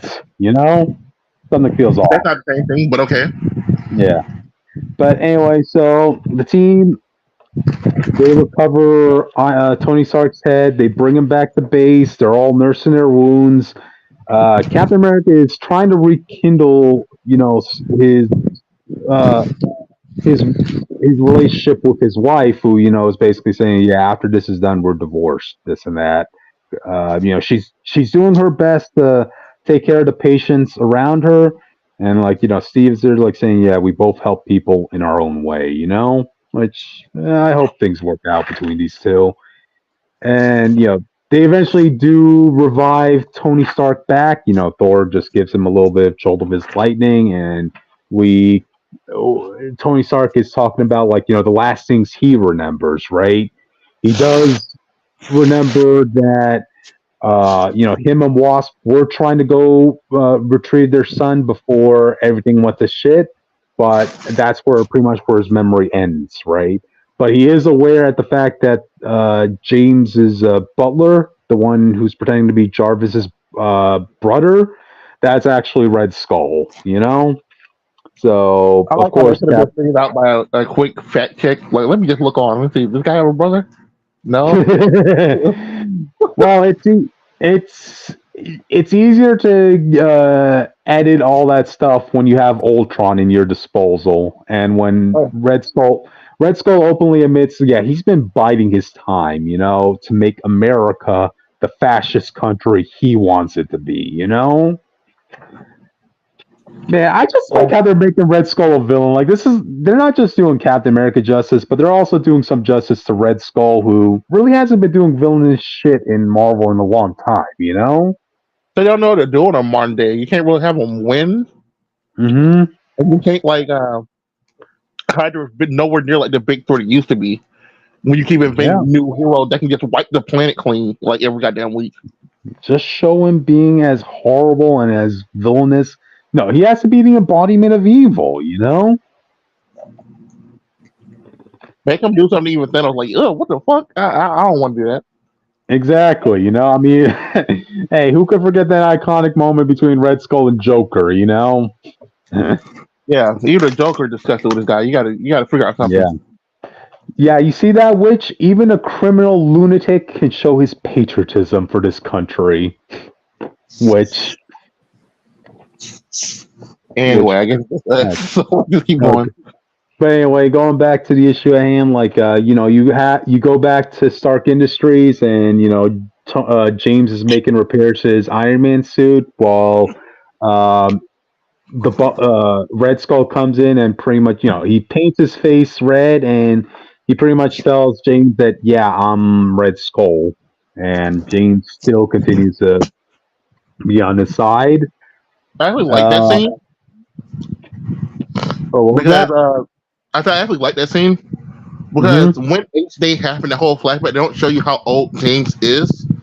So I'm pretty sure Red Skull basically raised him at this point. That's what it's implied. Yeah, and I like the stigma. They're like, yeah, Red Skull already won, so why are you doing all this? Well, he wants the world to know that it was him because it's just ego. Because I was like, this is the most Doctor Doom shit I've seen out of Red Skull all the time. Yeah, that's a dictator for you. They want their faces known. Yeah, I need Cap to look at I know that I beat him. And knowing Red Skull was probably him who was feeding James all this information about, oh, yeah, me being in the Nazis, that was just an undercover operation. I was trying to kill Hitler. That twisted logic. And The only reason he would have wanted to kill Hitler was so that he could have his power. So To he be technically fair, wasn't lying. yeah, I Yep. would say that would technically that wouldn't be a lie then, but Yeah. he's not a good person for doing so. Yeah. Yeah. I mean, hey, I think it was Jake who said like the best way to tell a lie is to sprinkle a little truth in it. Yeah. You'd say that. Okay. Hmm. But anyway, so now that they got their forces back together, now that the Avengers have reassembled, they gave Tony, his own robot body. Oh, hey Jake, now that you're back, we were talking about like the dark dystopian future would be justified to have someone like Tony be in a head in a jar. Would you want that to be done to Reed? Anyway, Oh wow, Jake, no comment. All right. Okay, anyway, so Iron Man gets a robotic body, so their first course of action is to have to deal with the Avengers. Because remember, audience, it's been established that the government has an Avengers team, all of which resemble the classic Avengers. Just one minor difference in the fact that it's Captain America. He's showing off his hair. I'm like, huh, interesting. Uh, I, huh, I, I, it's I, funny because they do that, but he also know that people know that Steve's old. yeah. I guess they So it's figured like like, you don't have to make him look like Steve if that's the case. I know. One thing I thought would have been a great way to handle this, right, is to have this version of Captain America act a lot like Soldier Boy. Yeah, that's kind of what I wanted. I want this to basically be the boys Avengers. Mm-hmm. So Soldier Boy, Thor can be more like Homelander. Mm-hmm. Uh, I want to just be the full dark image of the Avengers next issue. Mm-hmm. That would have been cool.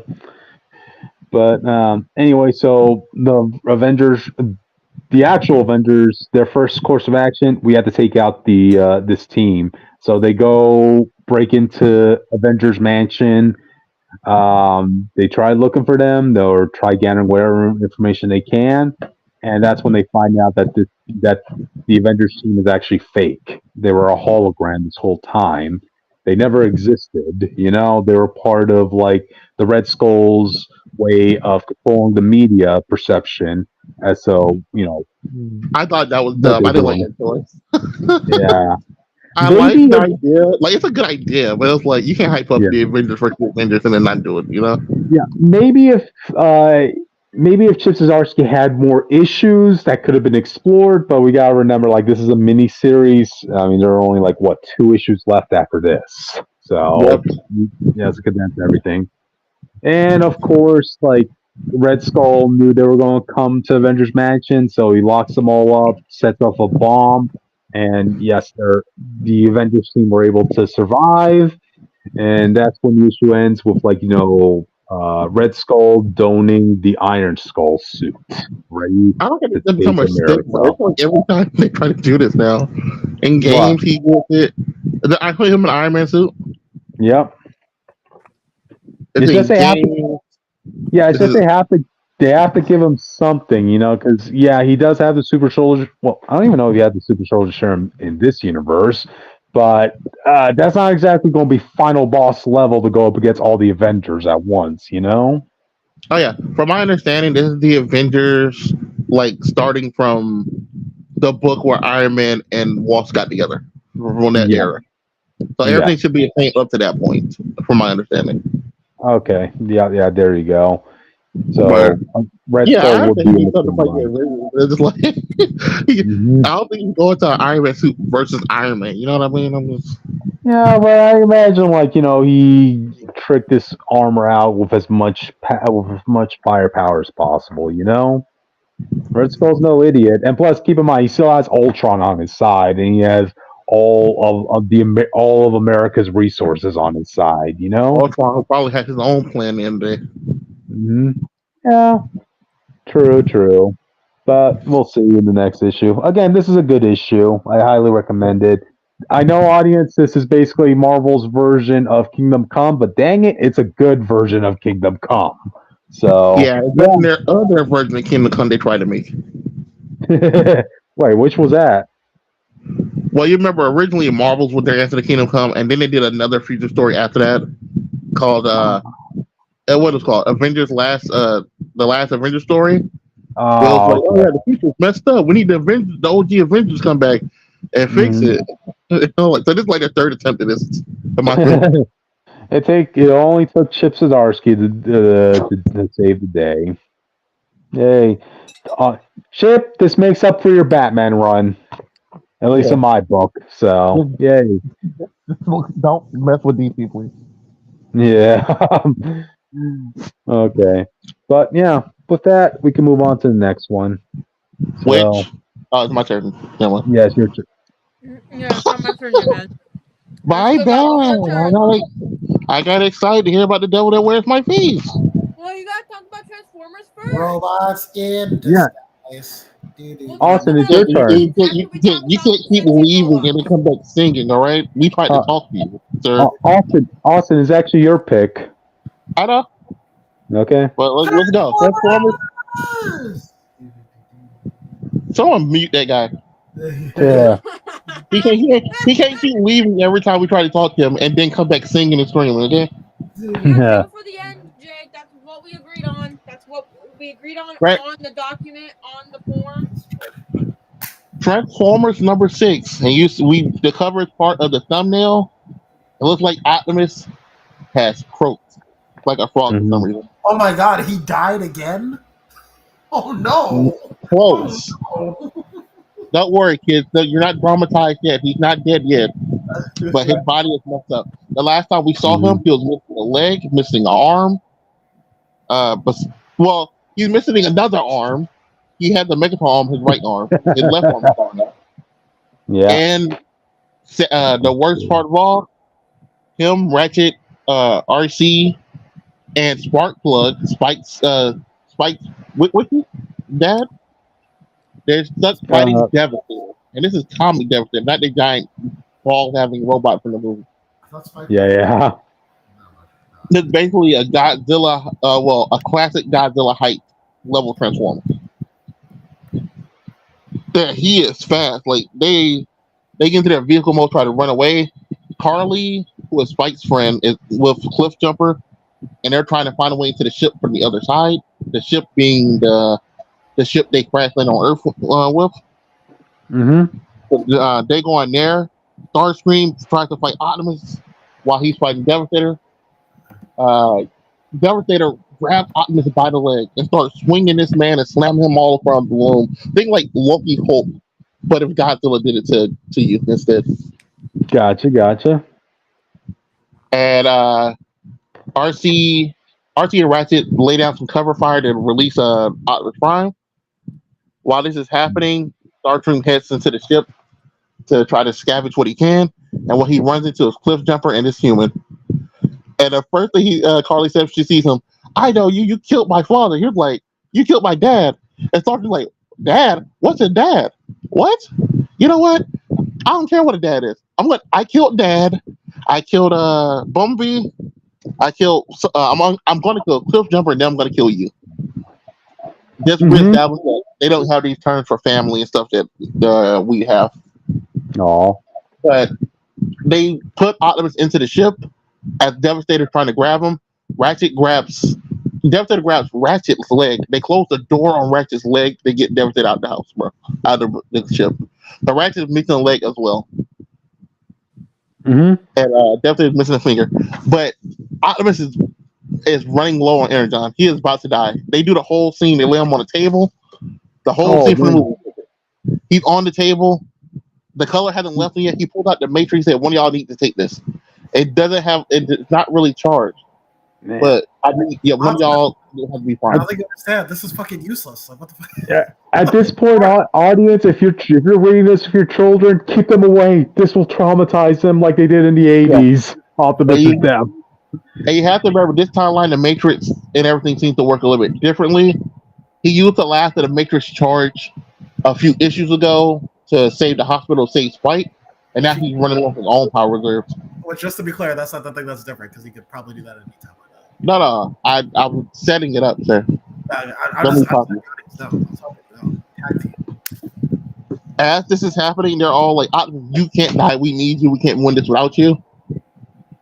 Sparkplug is having flashbacks, and he remembers when his other son, the astronaut, died. It wasn't shown in the book, but a fight happened right before all this happened. It might have been because the Optimus and the ship ran into it, or they shot it when it was coming down, but we don't know. But he sits there, he thinks to himself, anytime someone has died since I've been in the war, I always felt like it should have been me instead. And maybe this time it is me. It should be me. This man stands up, he tells Optimus, I understand that you will protect this world. I understand you will save these people. And I understand you will protect my son based on the bond that y'all have. When my son wakes up, tell him I'm proud of him. And Sparkplug walks into the matrix of leadership. And the matrix turns his life matter into energon to recharge himself to a certain degree. And I had to ask Jake about this. I was like, what the fuck? You can't do that in any continuity. That would not be for reasons. You get turned into fuel, is what I'm hearing. Say that again? He got turned to energon, right?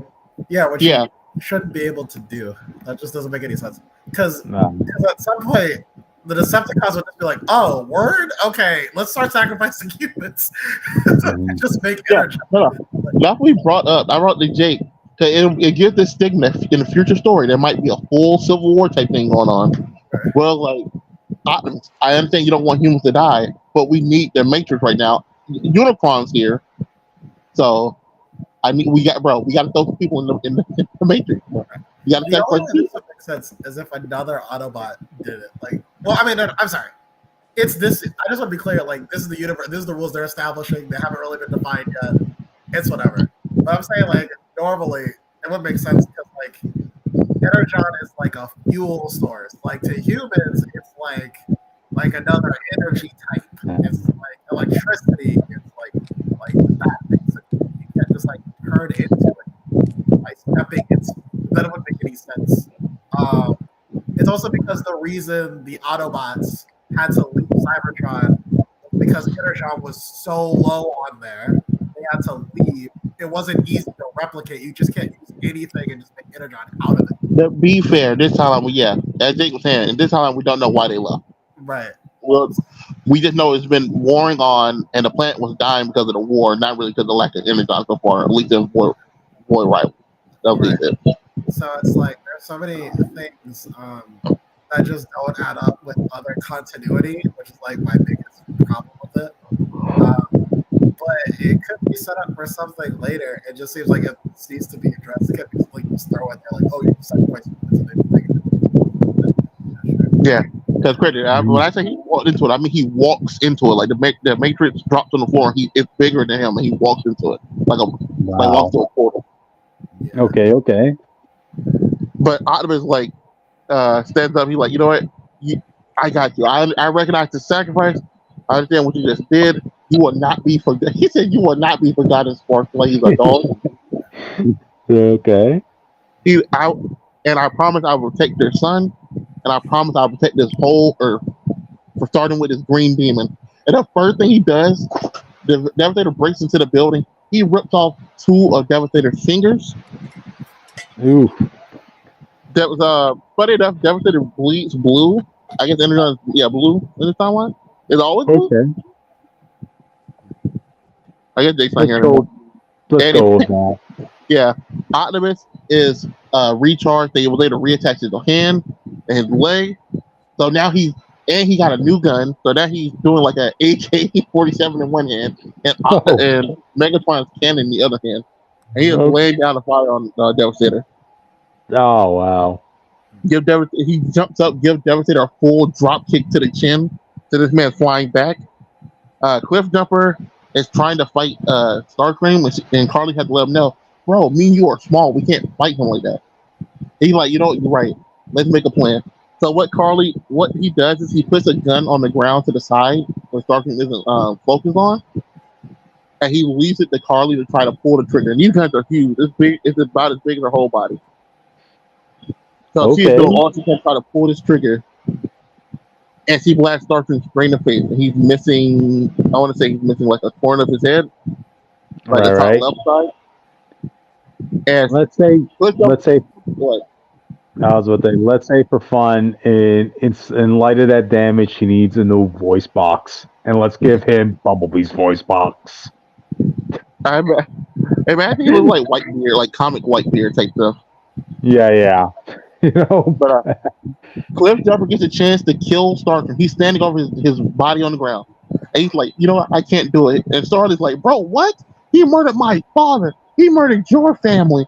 And you let this guy live? And Star's like, you know what? He's right. And he just runs away. And I was like, bro, I can't believe you let Starscream live after everything that just happened. But that's funny enough. They chase Starscream to like the edge of the ship. And above them, Optimus is fighting Devastator. And he's leading Devastator to the top of the edge of the ship. Devastator charges at him, and Optimus does. You seen the Batman panel of him flipping Solomon Grundy? yeah. Yeah. So Optimus does that to Devastator. And Devastator falls. He accidentally grabs Starscream and lands on him. Oh, And which so part, which part of Devastator lands on Starscream? I gotta ask. the whole body, you want to go like that, like the back. Okay, okay. He has the full weight of Starscream on top of him. I'll feel like that. Go And for it. Wait, so Devastator, so what? Optimus had Starscream dead to rights earlier?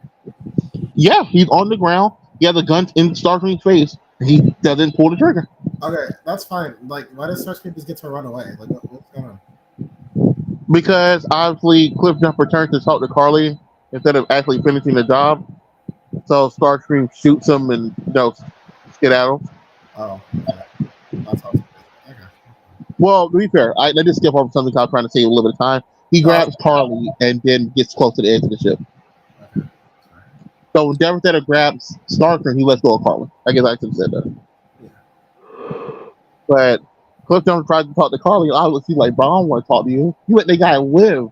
They're gonna go and kill more humans because of your weakness. I was like, damn, aren't you like 13?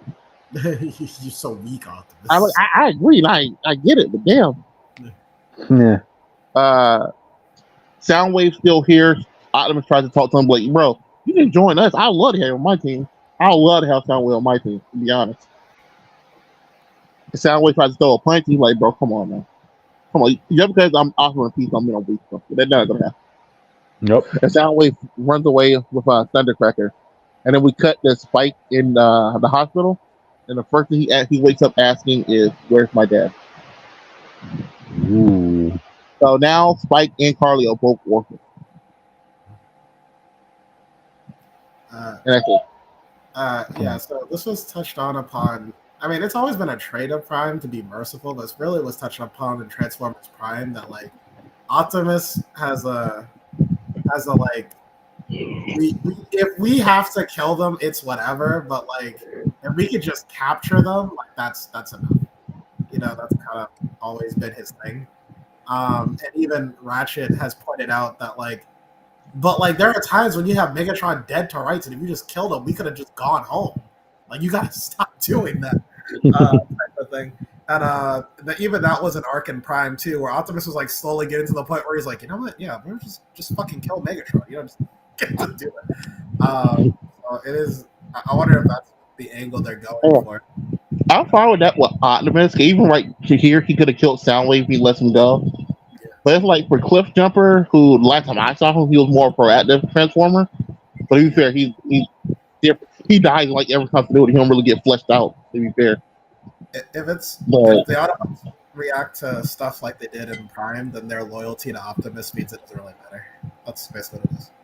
It's like to be fair, I feel like if Ratchet or Wheeljack were here, they probably would have killed the shot. It feel like so far, personality wise, it feel like it's just Cliff Jumper with that mindset. Yeah, because it was I don't know how the characters are reacting to Optimus. I just know that like when they did this in Prime, it was like RC wanted to kill Arachnid so badly, but it was only because Optimus would have frowned upon it. She was like, you know what, fucking. Nah, fuck, they can frown. We've been at war for eons. Yeah. Yeah, well, like I said, he doesn't care if like it's like something like he killed like in the third episode, no, fifth episode, he killed a Decepticon. Or I know. Yeah, so it was just like it's just like don't kill them. Like if you could take them prisoner, then let's do that. I hated that in the G1 movie too. Like people blame, they blame Hot Rod for his death, but he had Megatron dead right for like 5 minutes. He just didn't shoot, Yeah, and then he also didn't see Megatron going for the gun. And we know in the comics where they do like the what if scene of that. Yeah. If Clifford doesn't jump in, Megatron just grabs the gun and shoots Optimus anyway. Yeah. So it was like, yeah. So it was, and then you had animated where he's not gonna kill either. Like Megatron's like, "Oh, kill me!" He's like, "No." I thought Optimus. I just wish we do a little bit more before they got to the scene with Cliff Jumper and them. Yeah. It does make him seem foolish after everything Starscream immediately did after he landed here as well. It's like the zombie effect from IDW. It's like, bro, you started so high. It's like I can't believe this went on. Like this is like the point where like your morals are tested. Okay, like I'm sorry, like this is where you might have to cross some lines, but it's kind of my only issue with it. Like, don't start so high if you want to make this. Well, before we move on, I will say I do get a miss. I do feel like while Optimus is willing to give lore Decepticons and stuff, like the chance, I do feel like how did Optimus written? He won't give Megatron a chance. Yeah. Honestly, feel like his stigma of Megatron, the way he wrapped this in the hand cannon, and the way that he flashback into this fight on his ship, that seems to be like the most impactful thing on Optimus' mind. I feel like if Megatron comes back, he's going to take it like 100%. There's not going to be any mercy type situation. So he's already. If I can kill Megatron, he's going to die. He's already at season 3 Transformers Prime Optimus. It's like, you know what? Next time I'm killing him. Yeah, like I think he understands that no matter what happens, Megatron can't beat him. Yeah. Mm-hmm.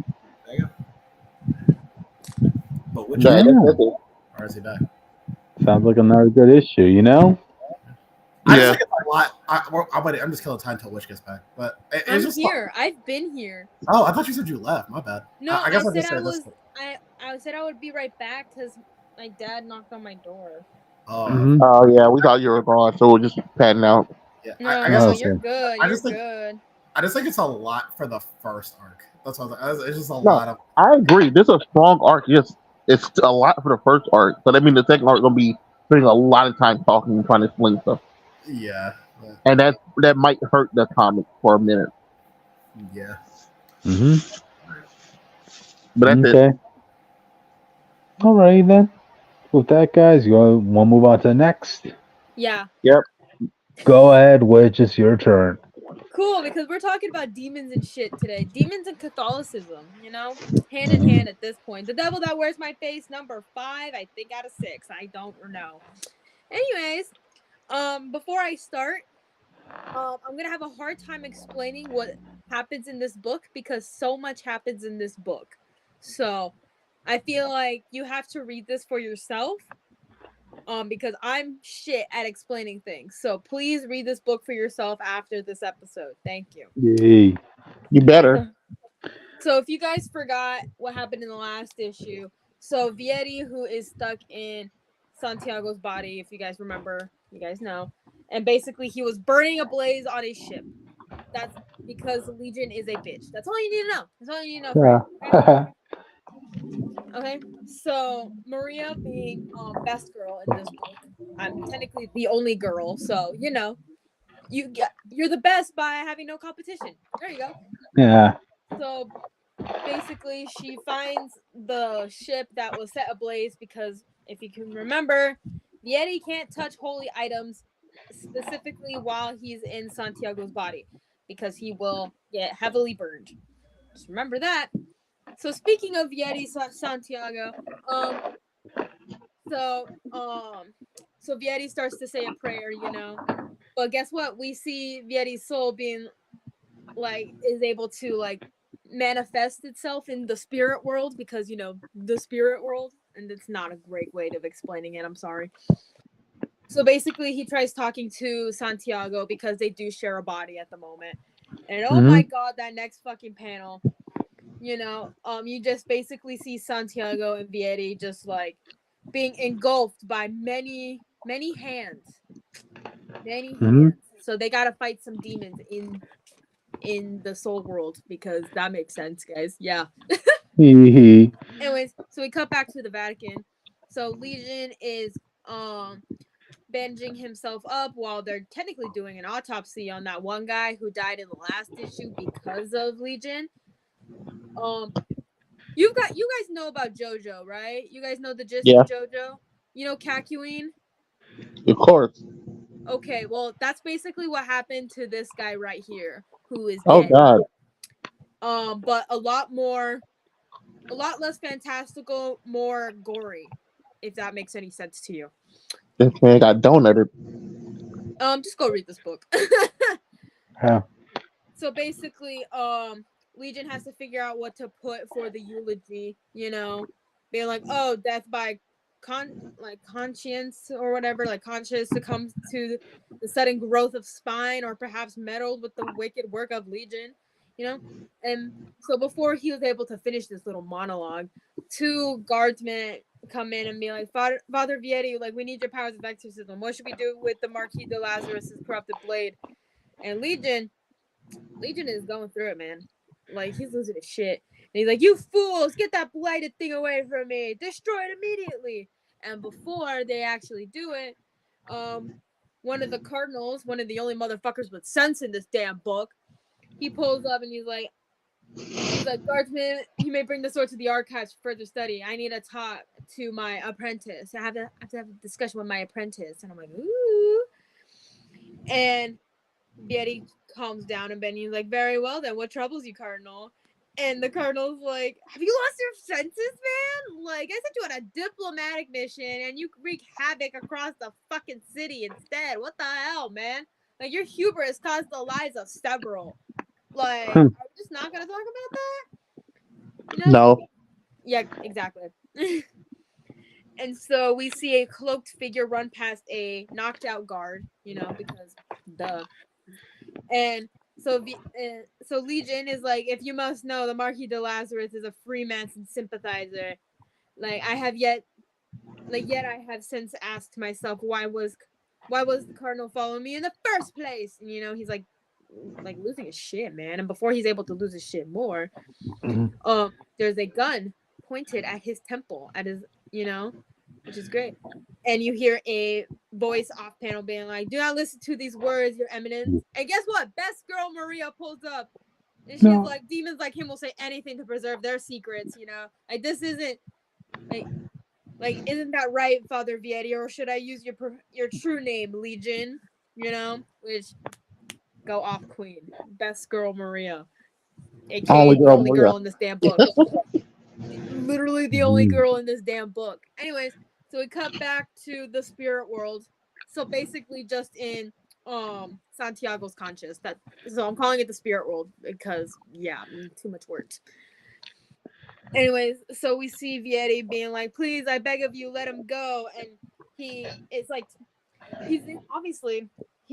shown up to this like castle or whatever, you know, and this voice welcomes him to the Castillo Lazarus, which is where Santiago is from, you know. And Vietti explains, being like, you have suffered a great ordeal because of demonic possession. I attempted to perform an exorcism only I was casting your body instead. Sorry, bro. Didn't mean it. It just sort of happened, you know. But like, if we work together, soul to soul, we can figure this out, you know. And basically, before any of that funness can happen, he is blasted away, you know. And Santiago's pissed. He's like, what the fuck, man? He's like, the same thing I've done to everyone else in my life. I brought her to ruin because Maria just is losing her shit every single moment of her life. Which, I get it. Knowing what happens in this book, knowing what happens to her, yeah, no, I get it. Yep. Yeah, Maria's going through it. Everyone's going through it in this book, including Legion, which is kind of funny. Anyways, so Maria is like this close, like super close shooting Legion. Sorry, my words aren't working with me today. And you know, why not? And before she's able to actually do anything, the guards, like some guards, like sees her, you know, and she's like, you fools, can you not see that he's deceived you? Like, he'll kill us all. you know, and basically she is sent to the dungeon because it's the dungeon, and Legion's a bitch. So, And you know. Anyways, so that Cardinal guy that was talking to Legion earlier, he starts suspecting more and more, you know, like more than usual. But before we can do any of that, we see that Vieri / Santiago is okay. He didn't die in the boat because duh, he's the main character. He has a little thing called plot armor. Duh. Anyways, so we go back into the soul world, you know, and Santiago explains basically what happens, you know, like why he's acting the way he is in the soul world. And Vieri is like, abomination only comes after genuine penance, Santiago. But you reek of mortal sin, a perfect lure for demonic possession, which is true, apparently. And he's like, I know, Maria, and her heart is far too good to suffer from the likes of you. Before we perish, I tend to make you pay for like what on earth? Like what the hell? This is. He's like, what the fuck? And you know that scene in the first season of Good Omens where Satan pulls up from the ground, from the concrete in the airport? It was kind of like that. He kind of looked like this demon guy. Kind of looks similar to Chernobog and Fantasia, but more red instead of blues. So yeah, that's fun, I guess. Anyways, so that cardinal, we cut back to that cardinal guy. You know, I don't remember any of their fucking names. There's too many cardinals. yeah. Too many fucking cardinals for me to remember their names. I don't give a fuck. I only remember the 4 names that I need to know about. Okay. Anyways, so we grab some holy water. He basically has the rosary that other guy who died from the last issue, like he had in his hands. And it's like in this like petri dish type thing, but it's not really a petri dish. It's like a small like thing, you know, like small bowl type thing. He pours some of the holy water on there, and it just fucking explodes. It spontaneously combusts, and he's like, "Oh my god," you know. And so we cut to the dungeon where Maria is being held, and she's like, "You can torture me all you wish, Inquisitors, but I've already told you everything, man." And before like she's able to say anything else, that cardinal guy from earlier was like, I know, my child, that's why I've come to get you out. And she's like, oh, thank the Lord, thank goodness, like we gotta go get this guy out of here, you know. And so the cardinal is like, oh yeah, so you're gonna have to go get like you gotta go get that blade from earlier, you know, on Lazarus's blade from the archives. So while you go do that, I'm gonna go hang out with all the other cardinals and tell them what's good, you know. I'm making him sound a lot more girly pop than he actually is, but you know what? I can do whatever I want. Anyway, so he pulls up, he like opens the door all dramatically. He's like, my holy brethren, I must speak to you in a matter of great importance, you know. And so Legion, who has all the other cardinals with him, he's like, speak of the devil, and you shall appear. You know, like, oh, hello. Like, what brings you here, you know? Like, you just couldn't help yourself, you know? Like, damn. Anyways, like, are you ready to, like, like, you know, welcome the new pope? Because, you know, we couldn't need a pope. And he's like, the cardinal's like, you must believe me. Like, Vieri is, it's like, Legion's like, yeah, I may rescue Pentecost soul, you know, with the power of exorcism. And he starts speaking in Latin. No, he's not speaking in tongues. He's speaking in Latin, guys. Keep in mind, to the other cardinals, this seems like an exorcism, but in reality, this is demonic bullshit. So basically, Legion is doing all these awful things to the cardinal, make it seem like it was like a demonic exorcism, but it actually wasn't. And before that cardinal guy dies, he's like, go to hell, you know? And he died. And so Legion is like, I'm truly sorry about that, Cardinals, but, you know, the demon clung to Pentecost's body a little too fiercely, you know? Yep. Anyways, let's resume what we were doing earlier. But we can't do that yet, you know? We can't do that yet. Anyways, we gotta go back to the soul world, because I said so. Anyways, so we see Vieri and Santiago fighting this big demon guy, you know? And Vieti's like, Santiago, you must listen to me. These demons are not real. Like, Legion has no more dominion over you. Like, you're just a prisoner of your own guilt. Don't you see that? Don't you see the face of your tormentor? Don't you see it? Like, damn. Like, I know your secret, Santiago. I know what happened. Like, you killed your brother Hector because he tried to like hurt Maria. Like, you're fine. Oh. Like, you got consumed by guilt, and so that's how Legion was able to get to you. Oh.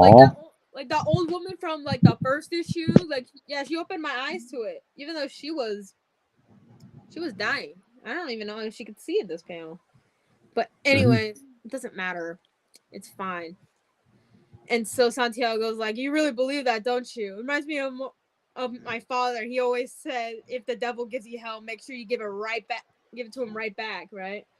So it cuts to like, you know, like a thing where it's like a mixture of them like telling everyone who the new pope is, like crowning the new pope, and Vieti just swimming, like coming out of the water, you know?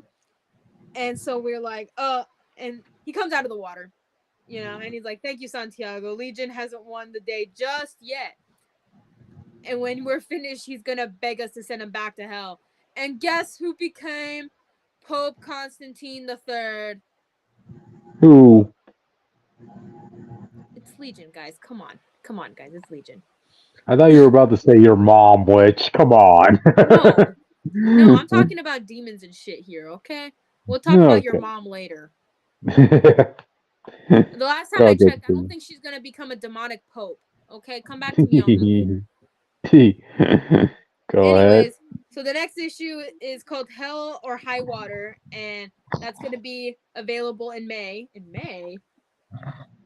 Damn, in May? Anyways, I'll come back to y'all when the next issue comes out.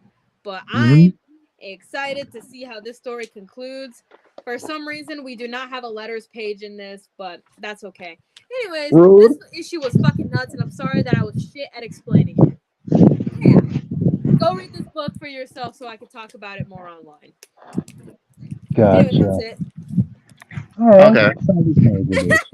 It was nice. Yeah, it was a nice little book. Yeah. I'm probably gonna pick it up. It's a nice little book about demons and shit. Okay. I'll probably pick it up next time I go. Cool. But speaking of that, Austin, go ahead. Talk about it. Before I go with that, I want to clarify something. I posted it in the Discord so you can see it. Yeah, I saw that picture. Yeah. In the background it says you know the song, and I saw the whole comment section start singing the song. You got the touch, and I thought it was funny. All right. Well, but Ultimate Black Panther. Last time we cut off, T'Chaka was killed. It's like in MCU, or anyone was in Civil War. He almost made it to the end of the issue. Dang it! Yeah. Like he could have lasted more than one issue. You know. Yeah. I'm gonna do this fast. Well, I got 15 minutes technically. If we do our regular time. Yeah. No, you got. We got time. So go ahead. We did a lot faster than we thought we would. People, y'all, we were stressing before the show started. Don't jinx us, Austin. Come on. No. You can jinx us all the time. I can use this now. But it starts off with T'Challa and Okoye talking. She trying to make him realize that people are in fear of him and his choices. Because of his father dying, you know, he's angry, so he's kind of lashing out and being more proactive with everything going on. So everyone's being interrogated or arrested and all this other stuff, and the people are losing faith in their king. I guess the best way to say it. Starting off the beginning of the book. But T'Challa lets her know everything I do is for Wakanda, and I understand your point, but I still am going to do what I feel like I need to do. He goes to see the seer. She tells him, "Hey, yo, you gonna meet a lady with a lady made of light, and she's gonna give you the heir, the prince that was promised. If anybody watching Game of Thrones, that's basically what she says. The prince we've been waiting on for generations." And he's like, "Oh, you mean Okoye?" She's like, "Is she your light?" "No, she's my sanity." "Then no, we don't mean Okoye, idiot. Like that's not how it feels." We got to the battlefield. And Dormilaje are assaulting Moon Knight's army. I keep getting it's Moon Knight and Raw. It's Concho and Raw. But T'Challa comes down with like a robot cat suit. I don't know how people describe it. It's like a quintet that legs come out and start kicking people with their legs. That's basically what's happening. Wow. When I saw the silhouette of that, I was like thinking, is this like the elephant or something like that, man? Because that's what the silhouette looks like, you know? Yeah. They gave it like the quintet turned to an AT-AT. That's basically what happened. Yeah. And then it had the big old cat face on the front. I thought it was hilarious. And then the cat face opened up and revealed T'Challa, and they're like, "My king, our king is here! Oh my god, he's gonna help us fight." Mm-hmm. We find out there is a traitor in the Wakanda that's feeding Khonshu and raw information. Funny enough, the silhouette of the person is fully, disguised, so it's just like a blank body. Yeah. I know for some people they can be like, "Oh, this has to be a member of Dora Milaje because they're bald and stuff."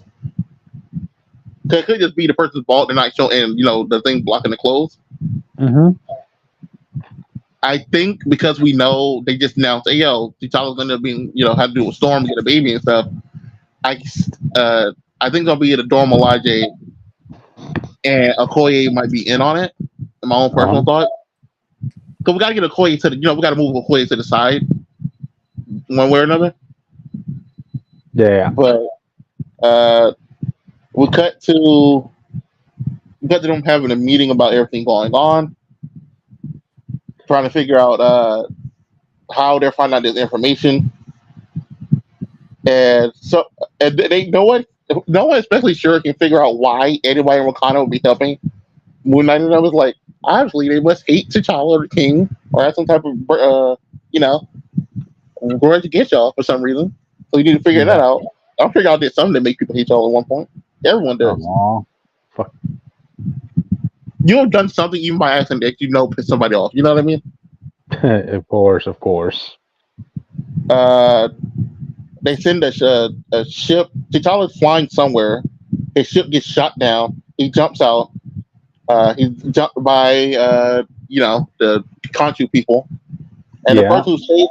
And the next thing you know, just like in Avengers Twilight #3, is a giant thunderbolt coming out the sky, frying everybody. The way it's framed, like T'Challa has smoke coming from him. I guess that's from the bullet wounds. Go like, damn, this kind of fucked up. She shot the king going, oh shit. But he's smoking, so it looks like she shot him, but we know she didn't.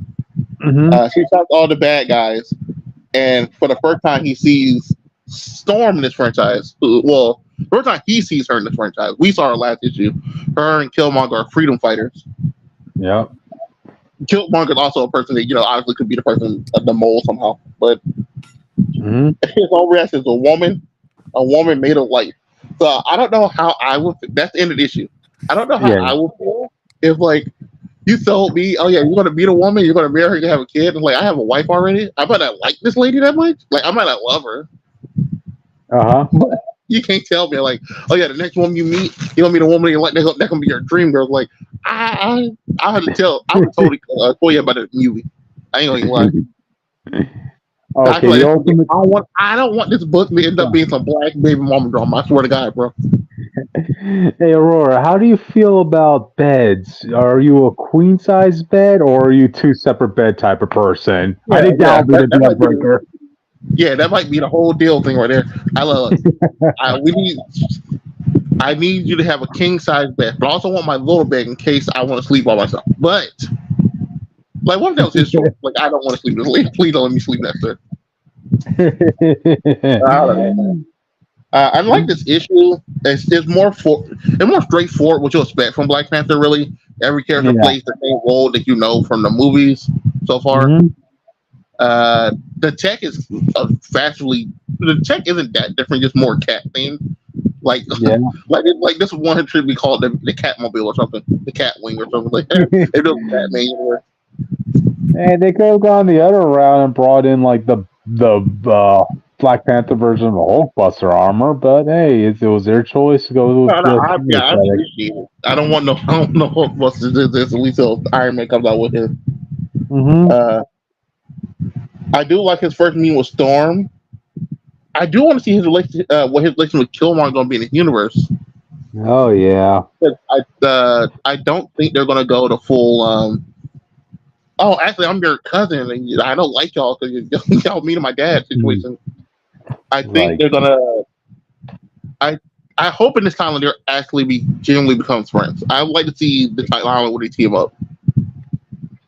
I don't know. You know how these love triangles go, man. Wasn't it applied in the Yeah, last yeah. issue that? I know already know they're gonna have Killmonger be like Storm's boyfriend or something. I already know it's gonna Yeah. be. But I'm really hoping they somehow. I would like a part of the book where they finally make it where T'Challa's king, sure to take person, and Killmonger's the Black Panther. I'd like to see that type of Ooh. dynamic. We never had it before with them. Oh, that will be good. But my biggest question with this franchise so far, what is M'Baku going to be? Are we going to do the movie M'Baku, or are we going to get Manny? Let's go Mayonnaise to give something different or a familiar old flair. You know? Yeah, I would rather Manny since they already made the M616 new. Well, they made the M'Baku who went to space and then got a memory of M'Baku where the fuck this shit was. The whole intergalactic timeline thing. Yeah. There's a movie M'Baku in 616 now, so I would like a classic Manny type dude who doesn't Mm-hmm. like technology to see how that works in the timeline. Mm-hmm. But yeah, I don't know who else. I don't other than Okoye or random Dromalaje. It has to be someone around this table right here who's the traitor, and I'm I doubt there'll be surprised. someone we don't know. You know what I mean? I'm surprised Shuri's not on your board, Austin. I can see it, but I would rather it not be. Like I said, I'm hoping. I'm hoping. I want a timeline where Shuri, T'Challa, and Killmonger are all on the same team. So I'm hoping it's not her. It's very possible it's her because she has been hating her brother's choices, and she also seemed to be the quote unquote the more. She seemed to be acting more naive here. She Yeah. because like they bring up someone's helping him from inside Wakanda, and she's like, why would they do that? Like, why wouldn't they? Mm-hmm. There's a lot of benefit for helping this guy take down the country.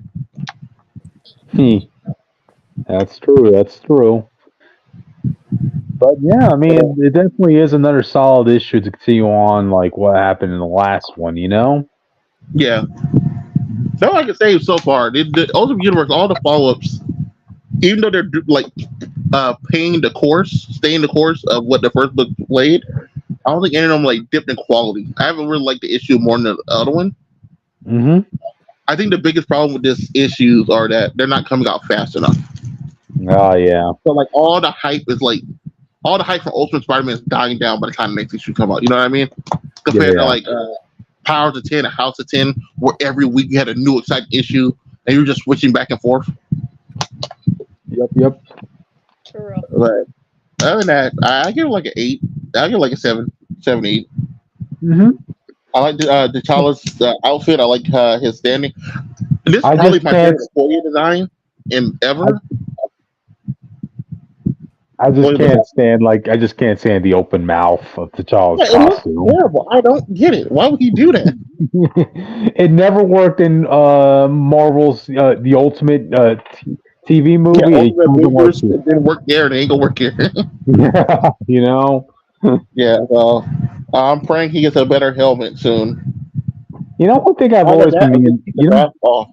It looks bad. You know one thing I've always been meaning to wonder about like T'Challa's suit, like since it's all made of vibranium and uh, and sound transfers through vibration, doesn't that mean T'Challa cannot talk? That makes sense. Yeah, you That never makes, think of those things. hey, yeah, I guess that makes sense. If that's the reason I'll let it slide, I'll ignore it. But I still don't like it. you know. But I think we took up enough time. Would you want to do your final book and end the night off? Yep, Yes, I would love to. we got. Go ahead. Okay, I'll try to be quick with this, but this book is also kind of trippy, just like my other book. But it's called Blasphemous, but it's spelled a bit different than what it's spelled in our little thing. It's actually spelled Blasphemous. Oh, That's what it is. okay. And this is from Distillery, and it's bigger than your regular size comic. It's like, yeah, it's bigger, so you get a lot more of the lovely art. So Hmm. Yeah, so basically it starts out in Italy many centuries ago, which makes sense. I don't know what my theme with this week's books being in Italy, but whatever. Anyways, so we hear a voice being like, "I'm sorry, my child, like I cannot give you the help you need," and this basically the person in question is a talking demonic Jesus statue or whatever the fuck. Yeah, yeah. It gets really psychedelic and really trippy really quick. Basically, he's like, "Oh yeah, the only way that you are able to like be able to do anything is if you follow me. Like, will you choose eternal like a fiery punishment for your soul, or would you rather live a long life of prosperity and wonder, but you won't have the memory of the pain that you're feeling right now?"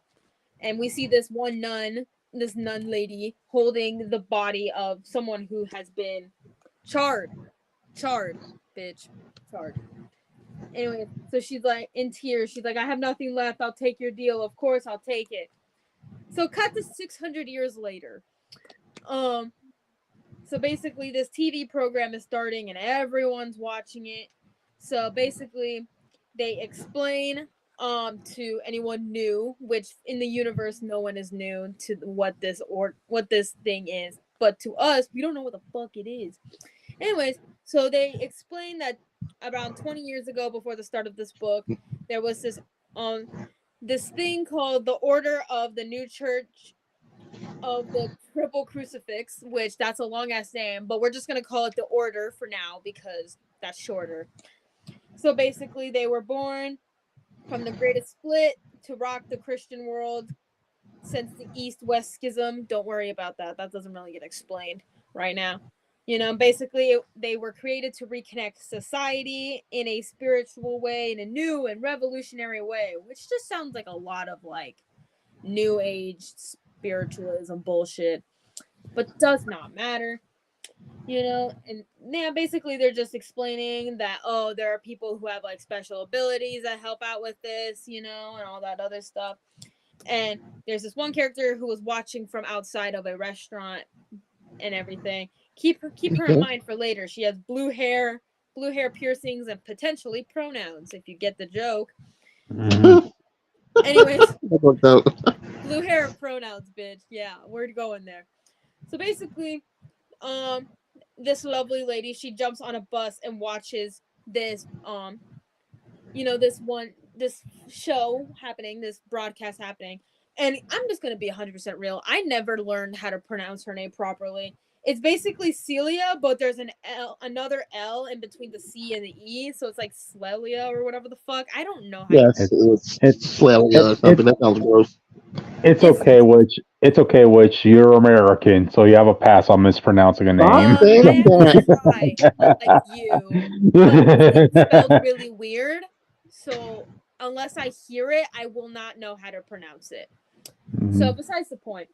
So we see our main character, our lovely character, she's singing a song to all of her lovely loyal fans and her patrons, because you gotta pay money for this shit. If you want to get blessed with lovely gifts, you have to pay money. So basically, she's like, and today there'll be another lucky miracle for one of you lucky believers, and everyone's hoping, and she chooses this one kid who happens to be stuck in a wheelchair, and he's like, really, like, really me? And she's like, yeah, of course, like we've been listening to your prayers ever since the day of the accident. And she's like, oh, all that and so much more, like, since you're an adamant believer and a premium subscriber, because money, how else are they gonna make their money? She's like, I'm choosing you for a lovely miracle today. So basically, she puts her forehead to his forehead and basically does this like weird demon thing to him. Don't worry about it. And guess what? He's able to walk again. So that's great. It's lovely. And so after that, the interviewer, who's going to be interviewing her soon, is like, yeah, we're just going to take a short break, folks, and then we're going to have an exclusive interview with everyone's favorite, like America's favorite blessed one. Like, I'll see you soon. And so we cut over to behind the scenes to basically our main character's manager, and he's like, she's doing an interview. Like, what? Like, but like, Father Lev, are you fucking kidding me? Like, she's gonna fucking faint again or something. Like, you remember what happened the last time? And he's like, yeah, it's been 3 months since she's made a public appearance and 2 years since she's released a new album. She's doing this. And this one, and like, I'm assuming an intern or whatever. She's like, okay, but like, did anyone tell her? Did anyone tell Celia or whatever? I didn't tell her. I didn't tell her shit. So Lev is like, I mentioned to her, it's her this morning, but like, and she agreed. So I'm not a monster, you know. Anyways, we're cutting back to it because basically we start with the interview. Basically, the interview is asking like, oh yeah, like how are you feeling after your little hiatus and all that other stuff, you know? And it's like, oh, how's the album coming and stuff like that, you know? And it's like, you know, stuff like that.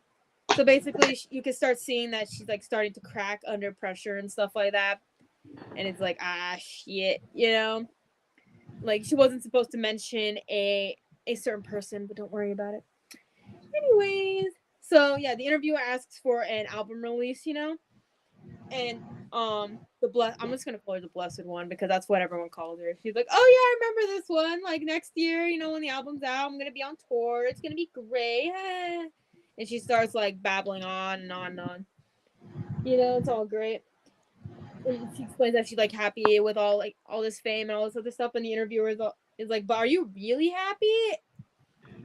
And she starts seeing visions, you know, like Celia starts seeing visions of her dead lover who got charred. And she faints because she is remembering all that pain from 600 years ago. So that's great. Anyways, so we're gonna cut to behind the scenes after this botched interview, which happens. Pressure, you know, I get it. And she wakes up, and Lev is like, how are you feeling? And Celia's like, oh, you're mad because are you mad? Like, because I fucked up everything in public this time. Like, I'm sorry. And Lev is like, I'm your agent. Of course, I'm worried about you. Like, are you feeling okay? You know, and all that other stuff. And he's like, oh yeah, good night's sleep. You know, maybe a little less cussing will make you feel better. Come on, no, that ain't happening. Sleep, yes. Cussing, no. Anyways, Cecilia's like, yeah, I just think you want me just to work all day. You know, I'm just starting to think about that. Anyways, before they're able to like do anything romantic or anything like that, which you'll see why she's doing, like, part of the reason why she's doing all that stuff later, you know. So anyways, she gets dropped off at her home, which is basically a hotel looking thing at this point, but it's a church, but don't worry about it. Anyways, so we did see this one priest guy from another church or whatever being like, yo, this is like not cool, man. Like, what the fuck? And everyone's like, fuck you, man. But don't worry, there's some people who get him, and they're like, why don't you hang out with us? You know, it's great. Anyways, so Celia and Lev go into this elevator, and 2 other people join him. You know, and it's like, oh, fun. You know, like, this is great.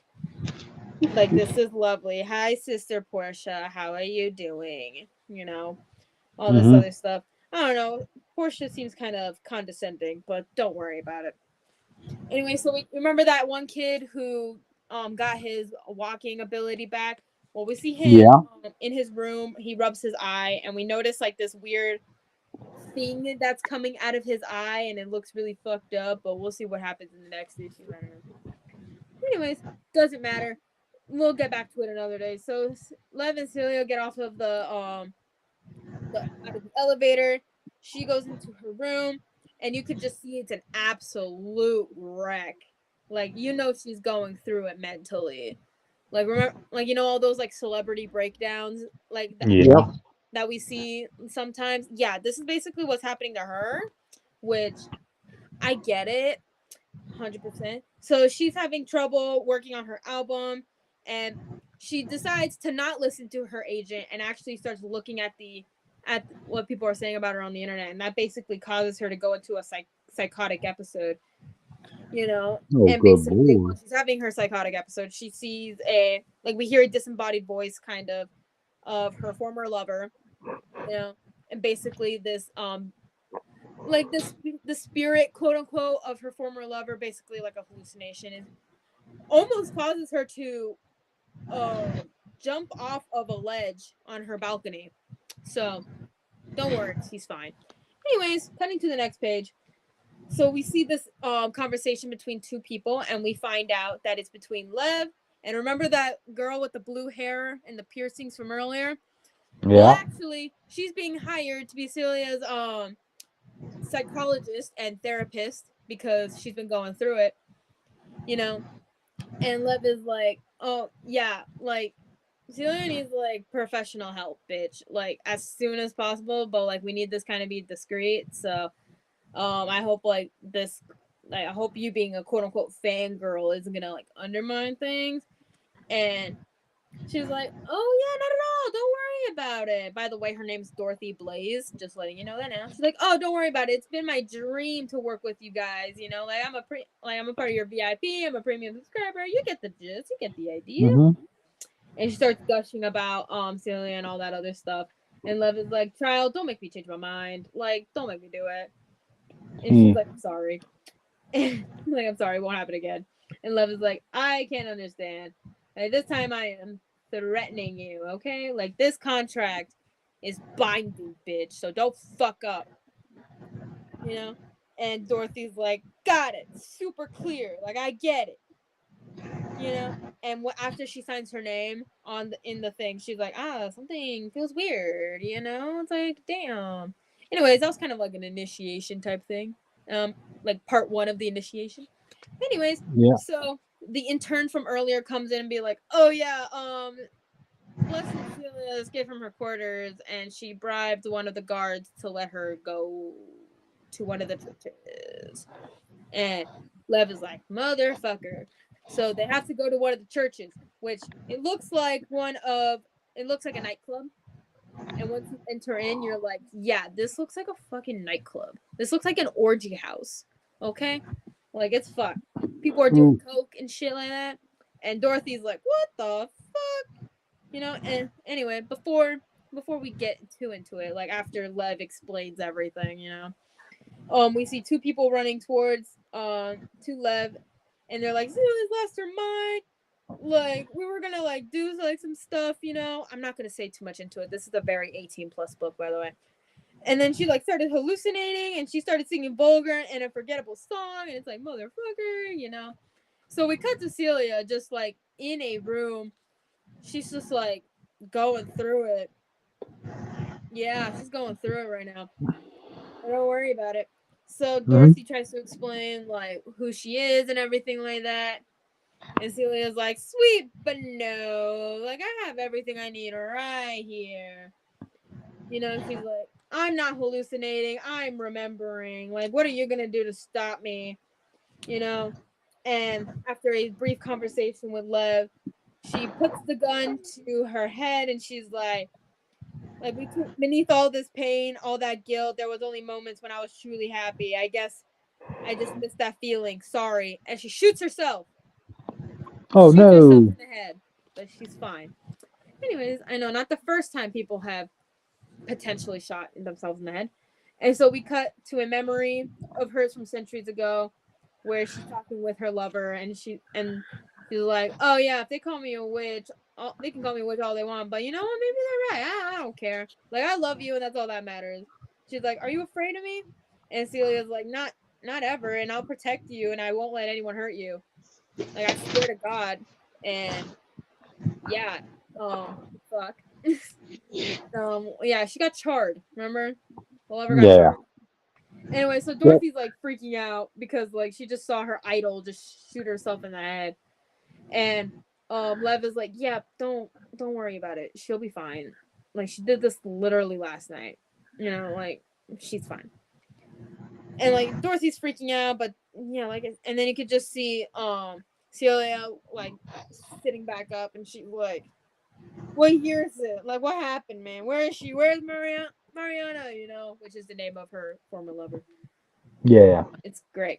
It's great. But anyways, before like anything too crazy goes on, we see these like this giant mouth like just basically consume her, But don't worry about it. She's temporarily comatose and they're currently chilling out in heaven.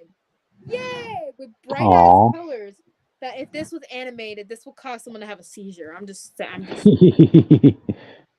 no, literally, if this gets animated, someone's having a seizure.